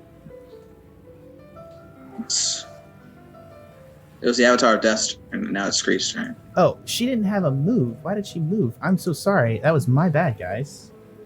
She will waste a move on the next round. Sorry, it was just too cool. That was like really cool. I like that like it's like Avatar of Death and her and them like scything off against each other. It's just so cool in my mind. Go ahead, Scree. I'm gonna move way the fuck away. I shout real quick. Scree, shove your gift down the saint's throat. Yeah, I should totally do that, but not this turn. How did you move that far? That's 30 feet, right? Yeah, it is. I guess you just hop down off the platform. Sure. I'm saying, like, is there water there, or is he like? No, that's 30 feet, so he's not outside of the 90-foot bubble. Yeah, like the whole map is air at this point, pretty much, right? Yeah, within the bounds of it, like, because I think to the edge is less than 90 feet. So, like, I think the other end is like water. If you guys were heading for the door, you know what I mean? Oh, unless you're saying like the place where I am is not like this stone platform thing that actually I need You to hopped stay off the on that? platform. Is that what I'm you're just saying? gonna just say it's all pretty flat and stony because I don't particularly want to work with terrain like that because this Okay, I sounds like a figured. huge pain in the fucking ass to do it at this point. I will cast my mirror image spell. And that will be my turn, and I'm going to go pee really quick. That's perfect. I can tell he didn't take as many actions because he needed to pee. So next up in the order is Chuck. All right, I'm gonna in range, and I know I'm in cover, so I don't have as much movement, but I should still be able to go over to Bag of Nails and start attacking. Correct? That's yeah. You should. All right. I'm gonna attack Bag o' Nails. 17. That will hit. All right, so 13 plus 30 plus 2 from being enraged, and about to roll Divine Fury. So that's 25 points of damage. He's gonna uncanny dodge that, so he's going to take 14 points of damage. Okay. I'm gonna Wait. Sorry, 25 would be 10 plus half would be 12 points of damage. Sorry. Yep. That's fine. Go ahead. I'm gonna attack again. And that hits, so that's 18 and 6. That's 26 additional points of damage. Gotcha. Okay. That does some damage to him. And it's now his turn. And he is going to use an ability. He's going to disengage from you, and he is going to push back. He's going to use a feline agility. So for once in this combat, he's going to be able to double his movement speed. And he is going to haul ass away from you off the platform. 40 feet. Yeah, he's going to haul ass back. He's going to haul ass back 40 feet past that, and he's going to make a long ranged attack at you with his thing. So he disengaged and used a bonus ability. So, no, it's not a bonus ability. Really. It's just a Natural ability. yeah. It's like their thing. It's like a. And I it's don't like get an a off basic tap, thing. right? You do not, because he disengaged, but he will miss with his longbow. Or sorry, with his gunblade. And that'll be his turn. And like I said, she wasted her turn. Next is the angel, who is going to move past you, Chuck, and she's gonna make 2 attacks with her long sword and give everybody a D4 inspiration again. Miss. 23 hits. So she is going to do 7 points in slashing damage.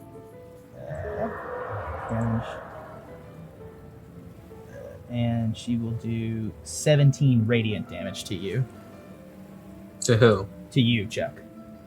17 radiant damage. So she's just going to flash back. You're going to duck the first swing, and she's going to back cut as she flies back. And it's just going to leave a nick of 7 points of slashing with you in a rage. I believe that's going to do only 3 points of slashing, but she'll do 17, so she'll do 20 points to you total. And she flies out of it, taking no off attack. If she took 20 total, then I'm down. Okay, Chuck is down. Ashe, it's now your turn.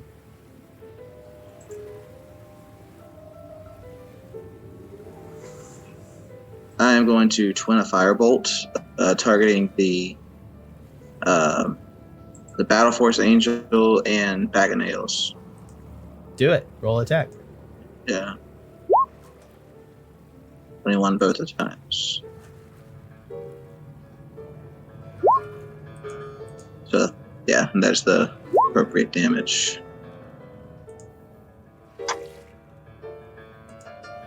Okay, hold on. So she 21 for both. So it's going to be 19 to the damage to the who took what damage? It was I said Battle Force and then Bag of Nails. So yeah, so 3 and then 19.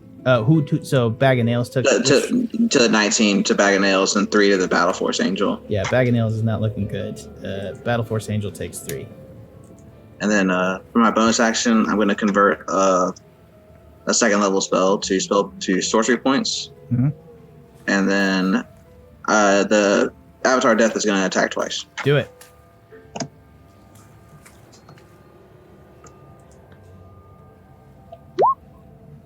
Hit, miss. Roll the first attack. And again, remember, I can just roll the attack for you, actually, if you want to do the scythe, if that's okay. That's fine. Oh, shit. I got ones both times. Ooh, that's rough, mate. Yeah, 2 damage. So, yeah, you're still That'll doing... and then he'll maneuver like this way around here. And that'll be it. Gotcha. And next up in the order is Scree. We're still not... Or Chuck, he's back. Chuck is down on the floor. Oh, Chuck. Yeah, Scree's up there. What are you doing, Scree? I'm going to take the dash action to double my movement and come all the way here to attack the St. Helena. I'm going to reach to the bag of holding and uncork my flask of whatever it is that the maiden gave me and attempt to splash her in the face with it. So I just want to establish, you don't know if this poison is like an acid or if it requires ingestion. You do not know that. Yeah. So you're just going to throw it at her face. I mean, it's worth a shot, right? Okay, go ahead. It could be like the fucking potion from Midsummer Night's Dream. It just has to be anointed on their eyes. Go ahead. Is she holding on to concentration for this bubble? She is, yes. So she needs to make a concentration check. She has other abilities that I have been making the concentration checks. I have not forgotten. I just didn't. I made them quietly, and I was just. I am making them because if she does collapse, the water will rush in, and you guys will probably have much better time of moving. Unless you leave Chuck in the casket bunker. So. All right. What do you guys want to do? That's what I wanted to do, didn't I? Yeah, so you're gonna make a improvised weapon attack against her. Okay. How do I do that? Oh me. Sorry, I think you're gonna make like a base dex roll with your if I'm not mistaken, an improvised weapon attack would be an improvised ranged attack. So you're gonna roll just a d20 plus 4, so you can go to your dexterity and roll it, and it's going to be plus your proficiency. I'm just going to assume you do it, so it'd be plus 7. So it'd be just make a straight dagger attack, and if it hits, she gates it. If she doesn't, you miss.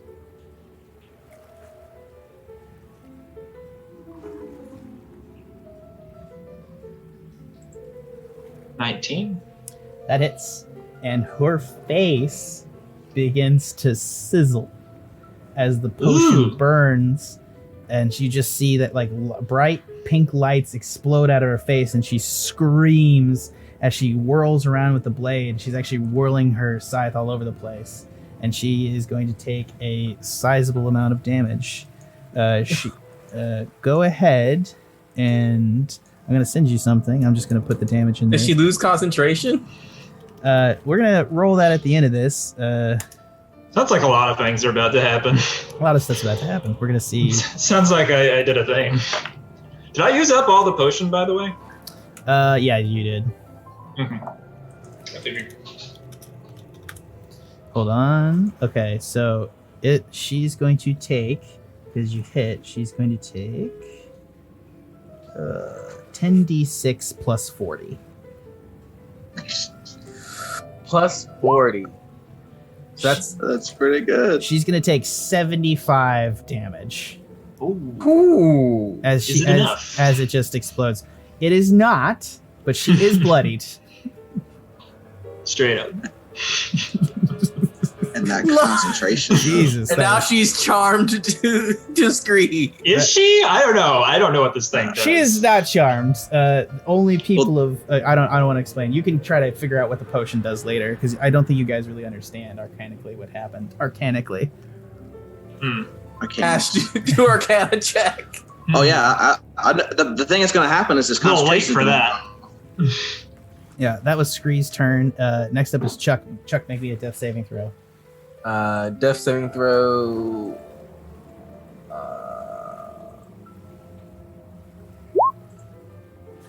Ooh. The Avatar That's Death not good. turns and throws you like some hook'em horns, and he's like, "Don't worry, Bay, I'll come get you in a minute." Shit. Oof. Isn't like crit fail on death saving throw instant death? Yeah, that's what I've heard. That's what the word on the street It counts is. as 2. It right? counts as 2. It doesn't. It's not instant death. If you fail another crit save, yeah, there's no instant death in D&D. Well, obviously it's not instant death. You made a lot of poor decisions to be on the ground bleeding out. But I was about to say It was stacked against me. Was it stacked against you, or Yeah. Yeah. You were Life ain't fair. I thought you guys were gonna run through the temple and we were gonna collapse the temple as we go. Y'all I don't know, man. Stuff's happening. It's good. I like it. This is fun. And fucking Scree unleashed an acid attack on a nice lady. No, I'm just kidding. I bypassed an entire fight to just try and accomplish not the a goal. nice lady. She's not. And a nice apparently lady. that fucked us over. Bag of Nails is next his turn, and he's going to make he's going to do a couple of things. He's going to make his first attack. He's going to shoot. Actually, let's see how far away he is from Ashe. Actually, no, he can. Ooh, yeah. Actually, this is beautiful. He's going to make a ranged attack at Scree for the first one, which is going to crit. Which is going to do a lot of things because you're in range of his allies, so you're also going to take. You need to make a DC 15 Constitution saving throw. Is this something I can roll my 20 to shift to a doppelganger first? It's a crit, so yes, I guess. It's a Totally. mirror image. Yeah, it would. Yeah. See. So I have to get a 6 or higher. Got 20. Oh wait, nope, I didn't do that right. I don't know if I did that right. Let me It's try not, that again. Yeah, I'm sorry. You rolled a d20. Oh. / roll d20. Maybe I did. I just. Yeah, it looks like you did it right. Yeah, that was 15. Yeah, no, I did it right. I just 15 or thought 20 I would cheated have. for a 15 or second. 20 would have done both, right? I'm pretty sure. Yeah. Okay. Yeah, I just had to get a 6. I just want to explain to you what would have happened if that had not worked for you. He fucking blows this thing's brains out. He would have gotten 28 plus. So I just want to put this in. It's 28 plus poison damage. So he would have been 5 plus 6. So he would have done 11. So that's 38, 39 points of damage. And then he would have done an additional sneak attack damage of 4d6 for 19. So he would have done 39, 39, 49, 59, 58 points of damage if he had hit. And would I have been able to uncanny dodge and have all of that? Or Yeah, just one you part can probably of it, do or- it. Yeah, it's a crit, but he's going to take another round of attack. He's going to attack. What was the to hit on that? That to hit on that weapon was +6. Like he crit. He crit on top of sneak attack. Okay. And, I am down and- one. I am definitely down one doppelganger. No, it sounds like. yeah. No. Yeah, it fucking literally this poison bolt flew out of his gunblade, hit this doppelganger, and took it off. And you were genuinely horrified at how much fucking craziness it decapitated your corpse. You look over at Bag of Nails, you're like, that's a little hard even for me, bro. Like I'm just Yeah, I saying. think that's the first time I've seen myself die. Anyways, he's gonna attack one more time with his extra attack. 24 to hit. Right, same business, but this time I need an 8 or higher. 15. Yep. go. Takes out the. I think you're. How many? I'm down to 1. Down to 1. Okay. Well, that's a fucking clutch ass spell. All right. It's now time for the for the lady, and she is just absolutely fucking pissed. And she is going to cast Earthquake. So hold on. Let me check something. Maybe she. And she didn't lose concentration on that water. Oh, Yeah. actually, no, she did. I need to roll that. Let's go ahead and do that. I'm gonna just assume it happened on this turn because I forgot to do that. So she needs to beat a. Wait. How does this work? She needs to beat a Half roll the half the yeah. damage. Yeah. So let's just do this math. 75 divided by 2, so that's 35, 36, 37. 37. Yeah, she needs to beat a 37 on a con save. Mm-hmm. So she's got advantage. Let's just roll this shit. I don't, plus 17. I don't think she can even make it, honestly, if I'm being honest. I don't think that's statistically how this works. The acid! The acid is really clutch right now. Yeah. Well, it's yeah. it's more than just acid. Well, it's love. That's like, I didn't actually intend for that necessarily, and like Chuck just ran with it, so it's just like one of those things. I just like, sure, it's what it is. It's love. Love will melt your face off and hurt you. It's so goddamn dark. Anyways, yeah, here we go. Yeah, so she needs to make a con save. So the first one is 4, second one is 6. So she does not pass. I mean, it's plus. She has a big con save. I didn't include it in there, but it's big, but it's still not even close. So the water rushes in, and you guys are underwater again. Awesome. Sweet. My corpse is just floating. And she is going to cast a spell. All right. Can she breathe underwater? Yes, she can. She's a warlock of Cthulhu. Yeah, she can do whatever the fuck she wants. Yeah, dude, just chill. Nice try, though.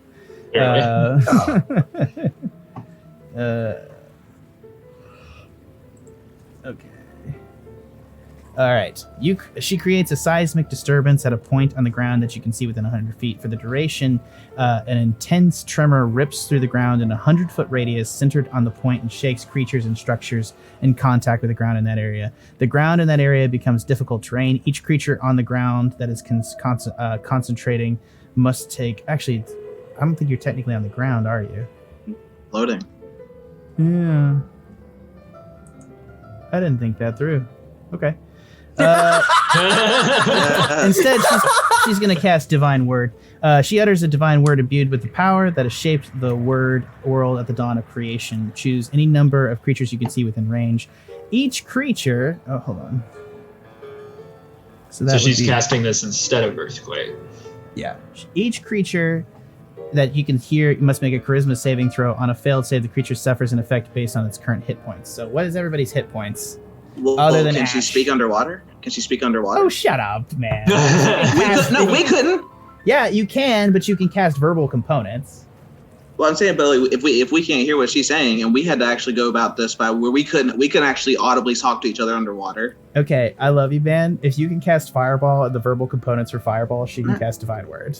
Okay, all right. No, it's cool. I understand. I understand that it's Divine Word. She literally says something out loud, but it's magical. So, it is what it is. Yeah. All right, go ahead. So what's the save? So you need to make a Charisma saving throw. I'm not going to tell you what it is for this. Hold on. I can tell you. It's going to be... You need to make a DC 16 saving throw. And, yeah. And what are you guys... So, Ashe, you don't have to make it, but I think Chuck and Scree and the Avatar of Death do. I'm already unconscious. Oh, that's right. Charisma saving throw, 17. That'll pass for Scree. And then Avatar of Death. So it's going to fail. What's its health at? Like 3. All right. If it's 20 hit points or fewer, it dies instantly. So the Avatar of Death disappears. Okay. Scree survives, and Chuck is not affected because he's down. And I think you are out of range, if I'm not mistaken. Let me just double check. Yeah, you're 40 feet. It's 30. So you're good. Yeah, so she kills the Avatar of Death and wastes a very high-level spell slot because I didn't think her spell was ahead of a time. So perfect. Your win is my loss. And then the Battle Force Angel is going to sweep back and make a attack on you, Ashe, as it flies by. All right. Oh, no. Well, actually, technically, she's swimming now. So what's her swimming speed? And I don't think she can make a flyby attack while she's swimming. Yeah, so... Swimming is 30 speed is swimming speed, I'm going to assume. And so I think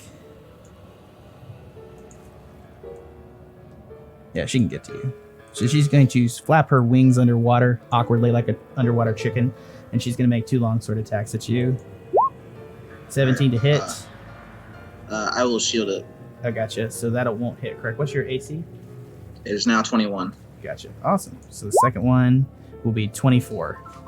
Damn, that'll hit. Yeah, so she's going to do, it's not that bad, 4 points of slashing and 14 radiant, so she'll do 18 damage to you. All right. As she cleaves through your magical shield, just the radiant damage is going to blind through and blind you as it sears your skin, your shadow felt skin from this angel.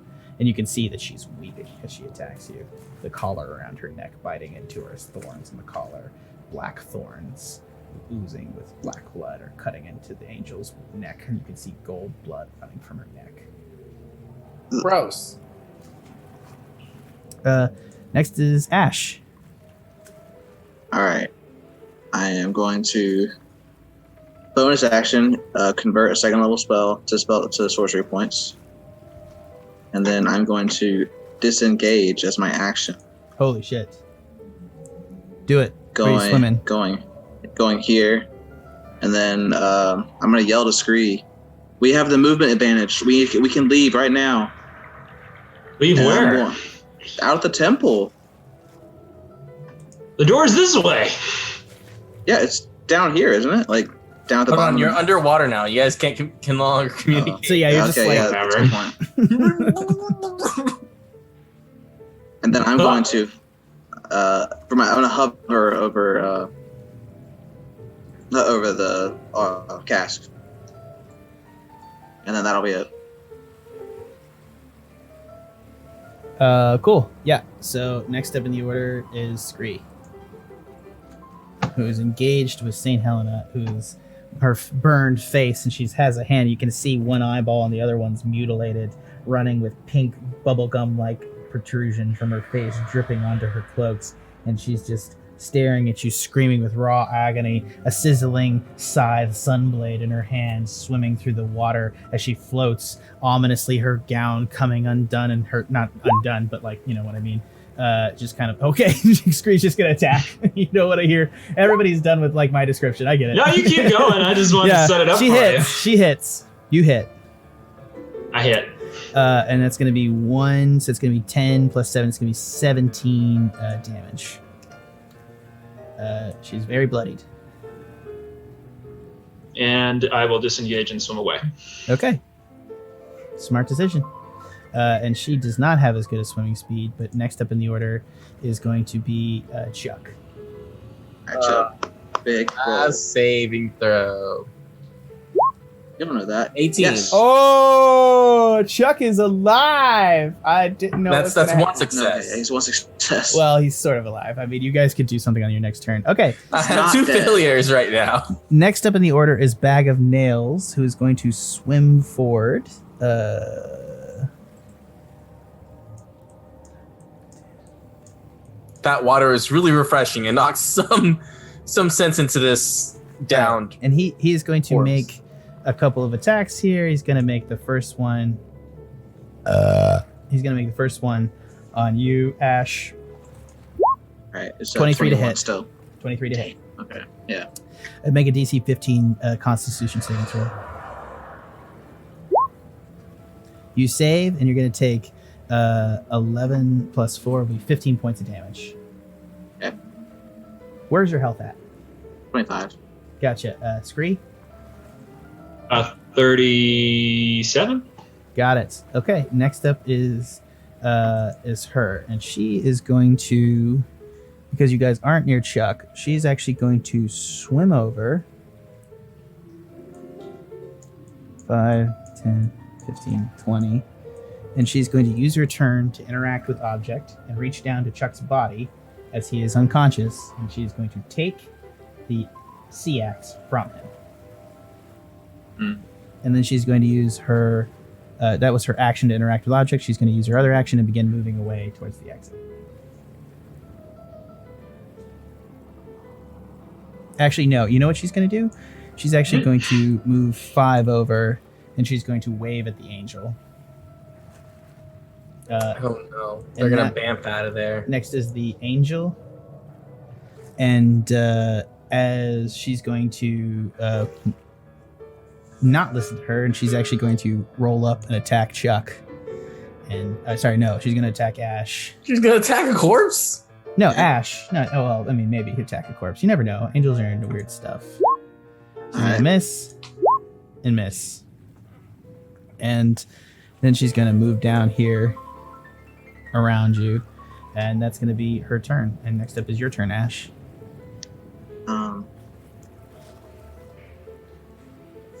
Just firebolt her and fucking kill her.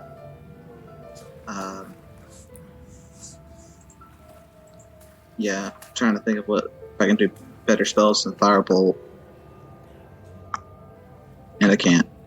I'll just twin a Firebolt targeting the two bloody people, Bag of Nails and Helena. Go ahead, roll it. Yeah.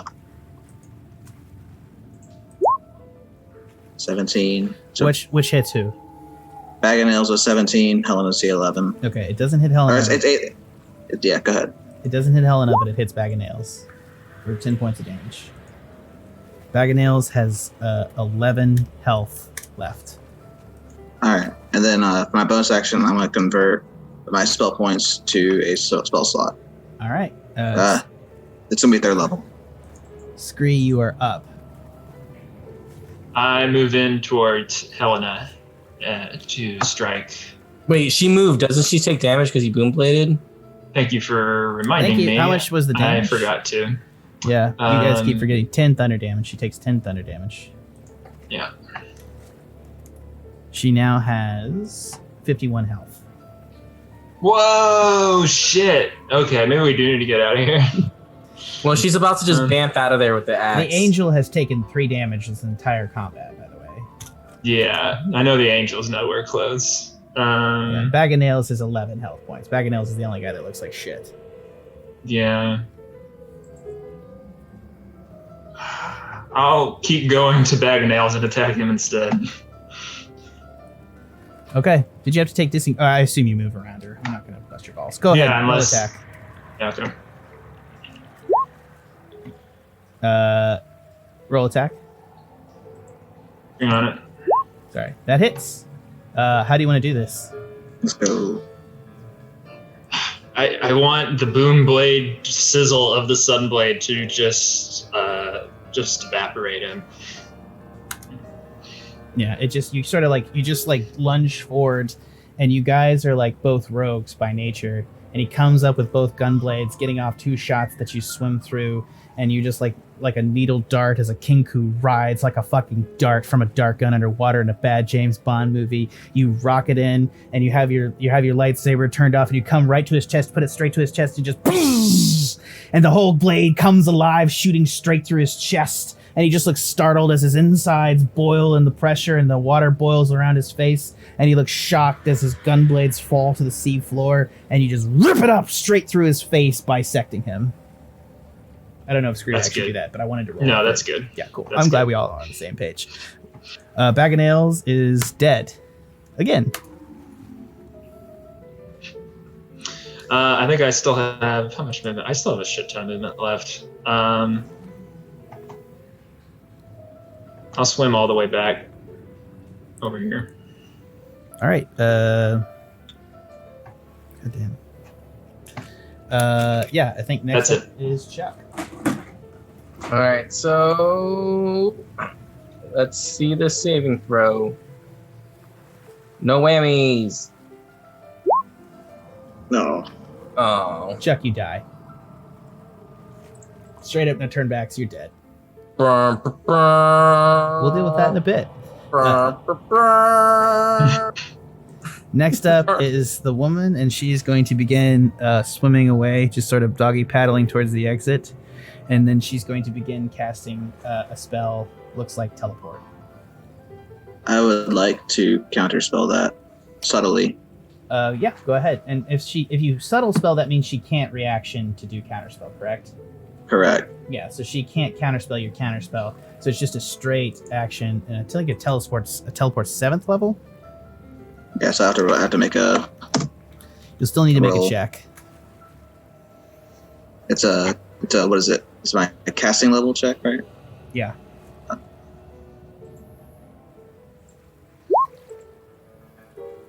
You manage it. The spell is blocked. So she just screams, just gurgling as her face continues to melt. And she's going to wave at the angel, who is going to begin swimming away. It's going to leave your AoE, Ashe. I used my reaction already. Yeah, so it's not going to take that from her or Ashe's or Chuck's dead body. She's going to move. And as she moves away from you guys, from the ceiling comes a huge cracking noise as Chuck's sperm whale friend comes smashing through the ceiling with a lone rider on its back in the water. The sperm whale collides with the angel, knocking her off course into the ground, and a figure leaps lightly from her back. Oh, you're just worried now, aren't you? I'm all aflutter of what's going on right now. A well-dressed man with his cloak billowing about him. He's young and handsome and overly blonde with dark, cold eyes, and he comes down from the ceiling, floating gingerly to stop just 20 feet from her. And he says, hold on, let me just pull this up, guys, sorry.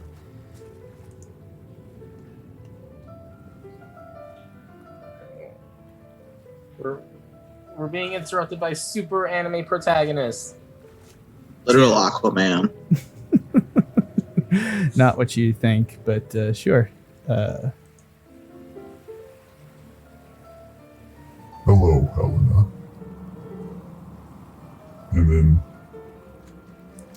You see on the far side, she just registers and says, King Kamaklavan. And that's where we're going to end for this session.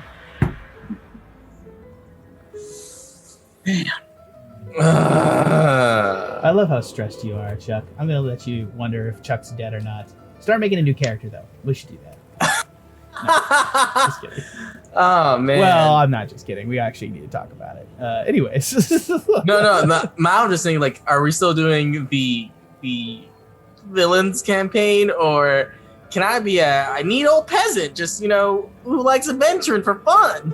Is that what you want to be? You're just like, you're done. There's been too much harshness in this villains campaign, and you're just like, I'm out. It's all done. Well, no, because if it's like either way, like maybe I want to explore a good old like traveling merchant, turning into a bloodthirsty bounty hunter because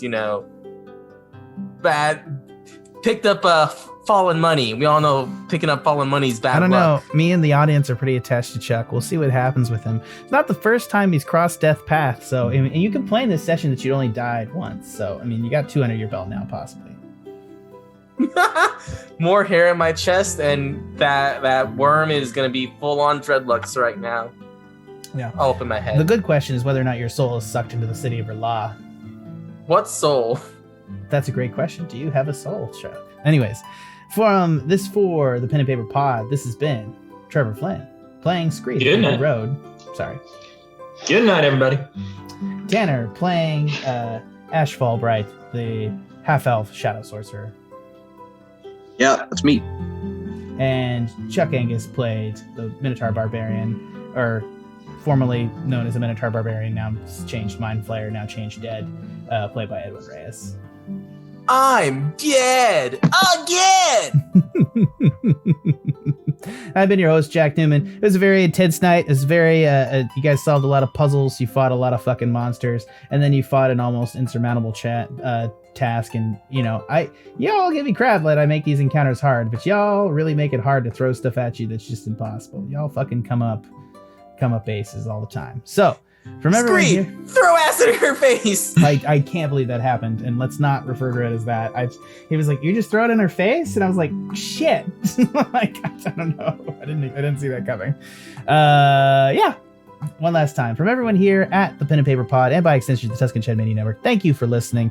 Head on over to the Tuscan Shed Media Network at thetuscanshed.com, where you can check out all their podcasts, including the Movie Gang podcast. We are going to have a drawing for Tasha's Cauldron of everything. I'm sorry to tease people this week. I didn't actually push it on social media, so I don't actually feel that bad because I wasn't particularly ready for it, so I said it was a maybe at the beginning. I am sorry if anyone stayed here. If you feel particularly offended by me, do contact me. We might find out some way to get you a one-up. If you listen to this stream this week, you might be able to get you a one-up for the drawing next week. We'll be doing that later. Stay tuned for that. I promise it will be posted to social media before I actually do the drawing.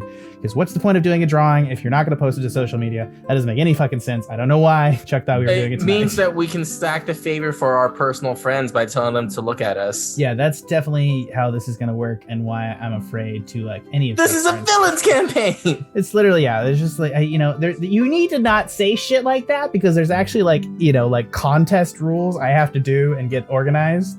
So all right, all that was just flavor text, everyone. We want to be as fair as possible. You weren't totally I don't tell cheating. anyone I do this because it's, D&D. Oh my god. One last time here from everyone at the Pen and Paper Pod, by extension, the Tuscan Media Network. Thanks for listening.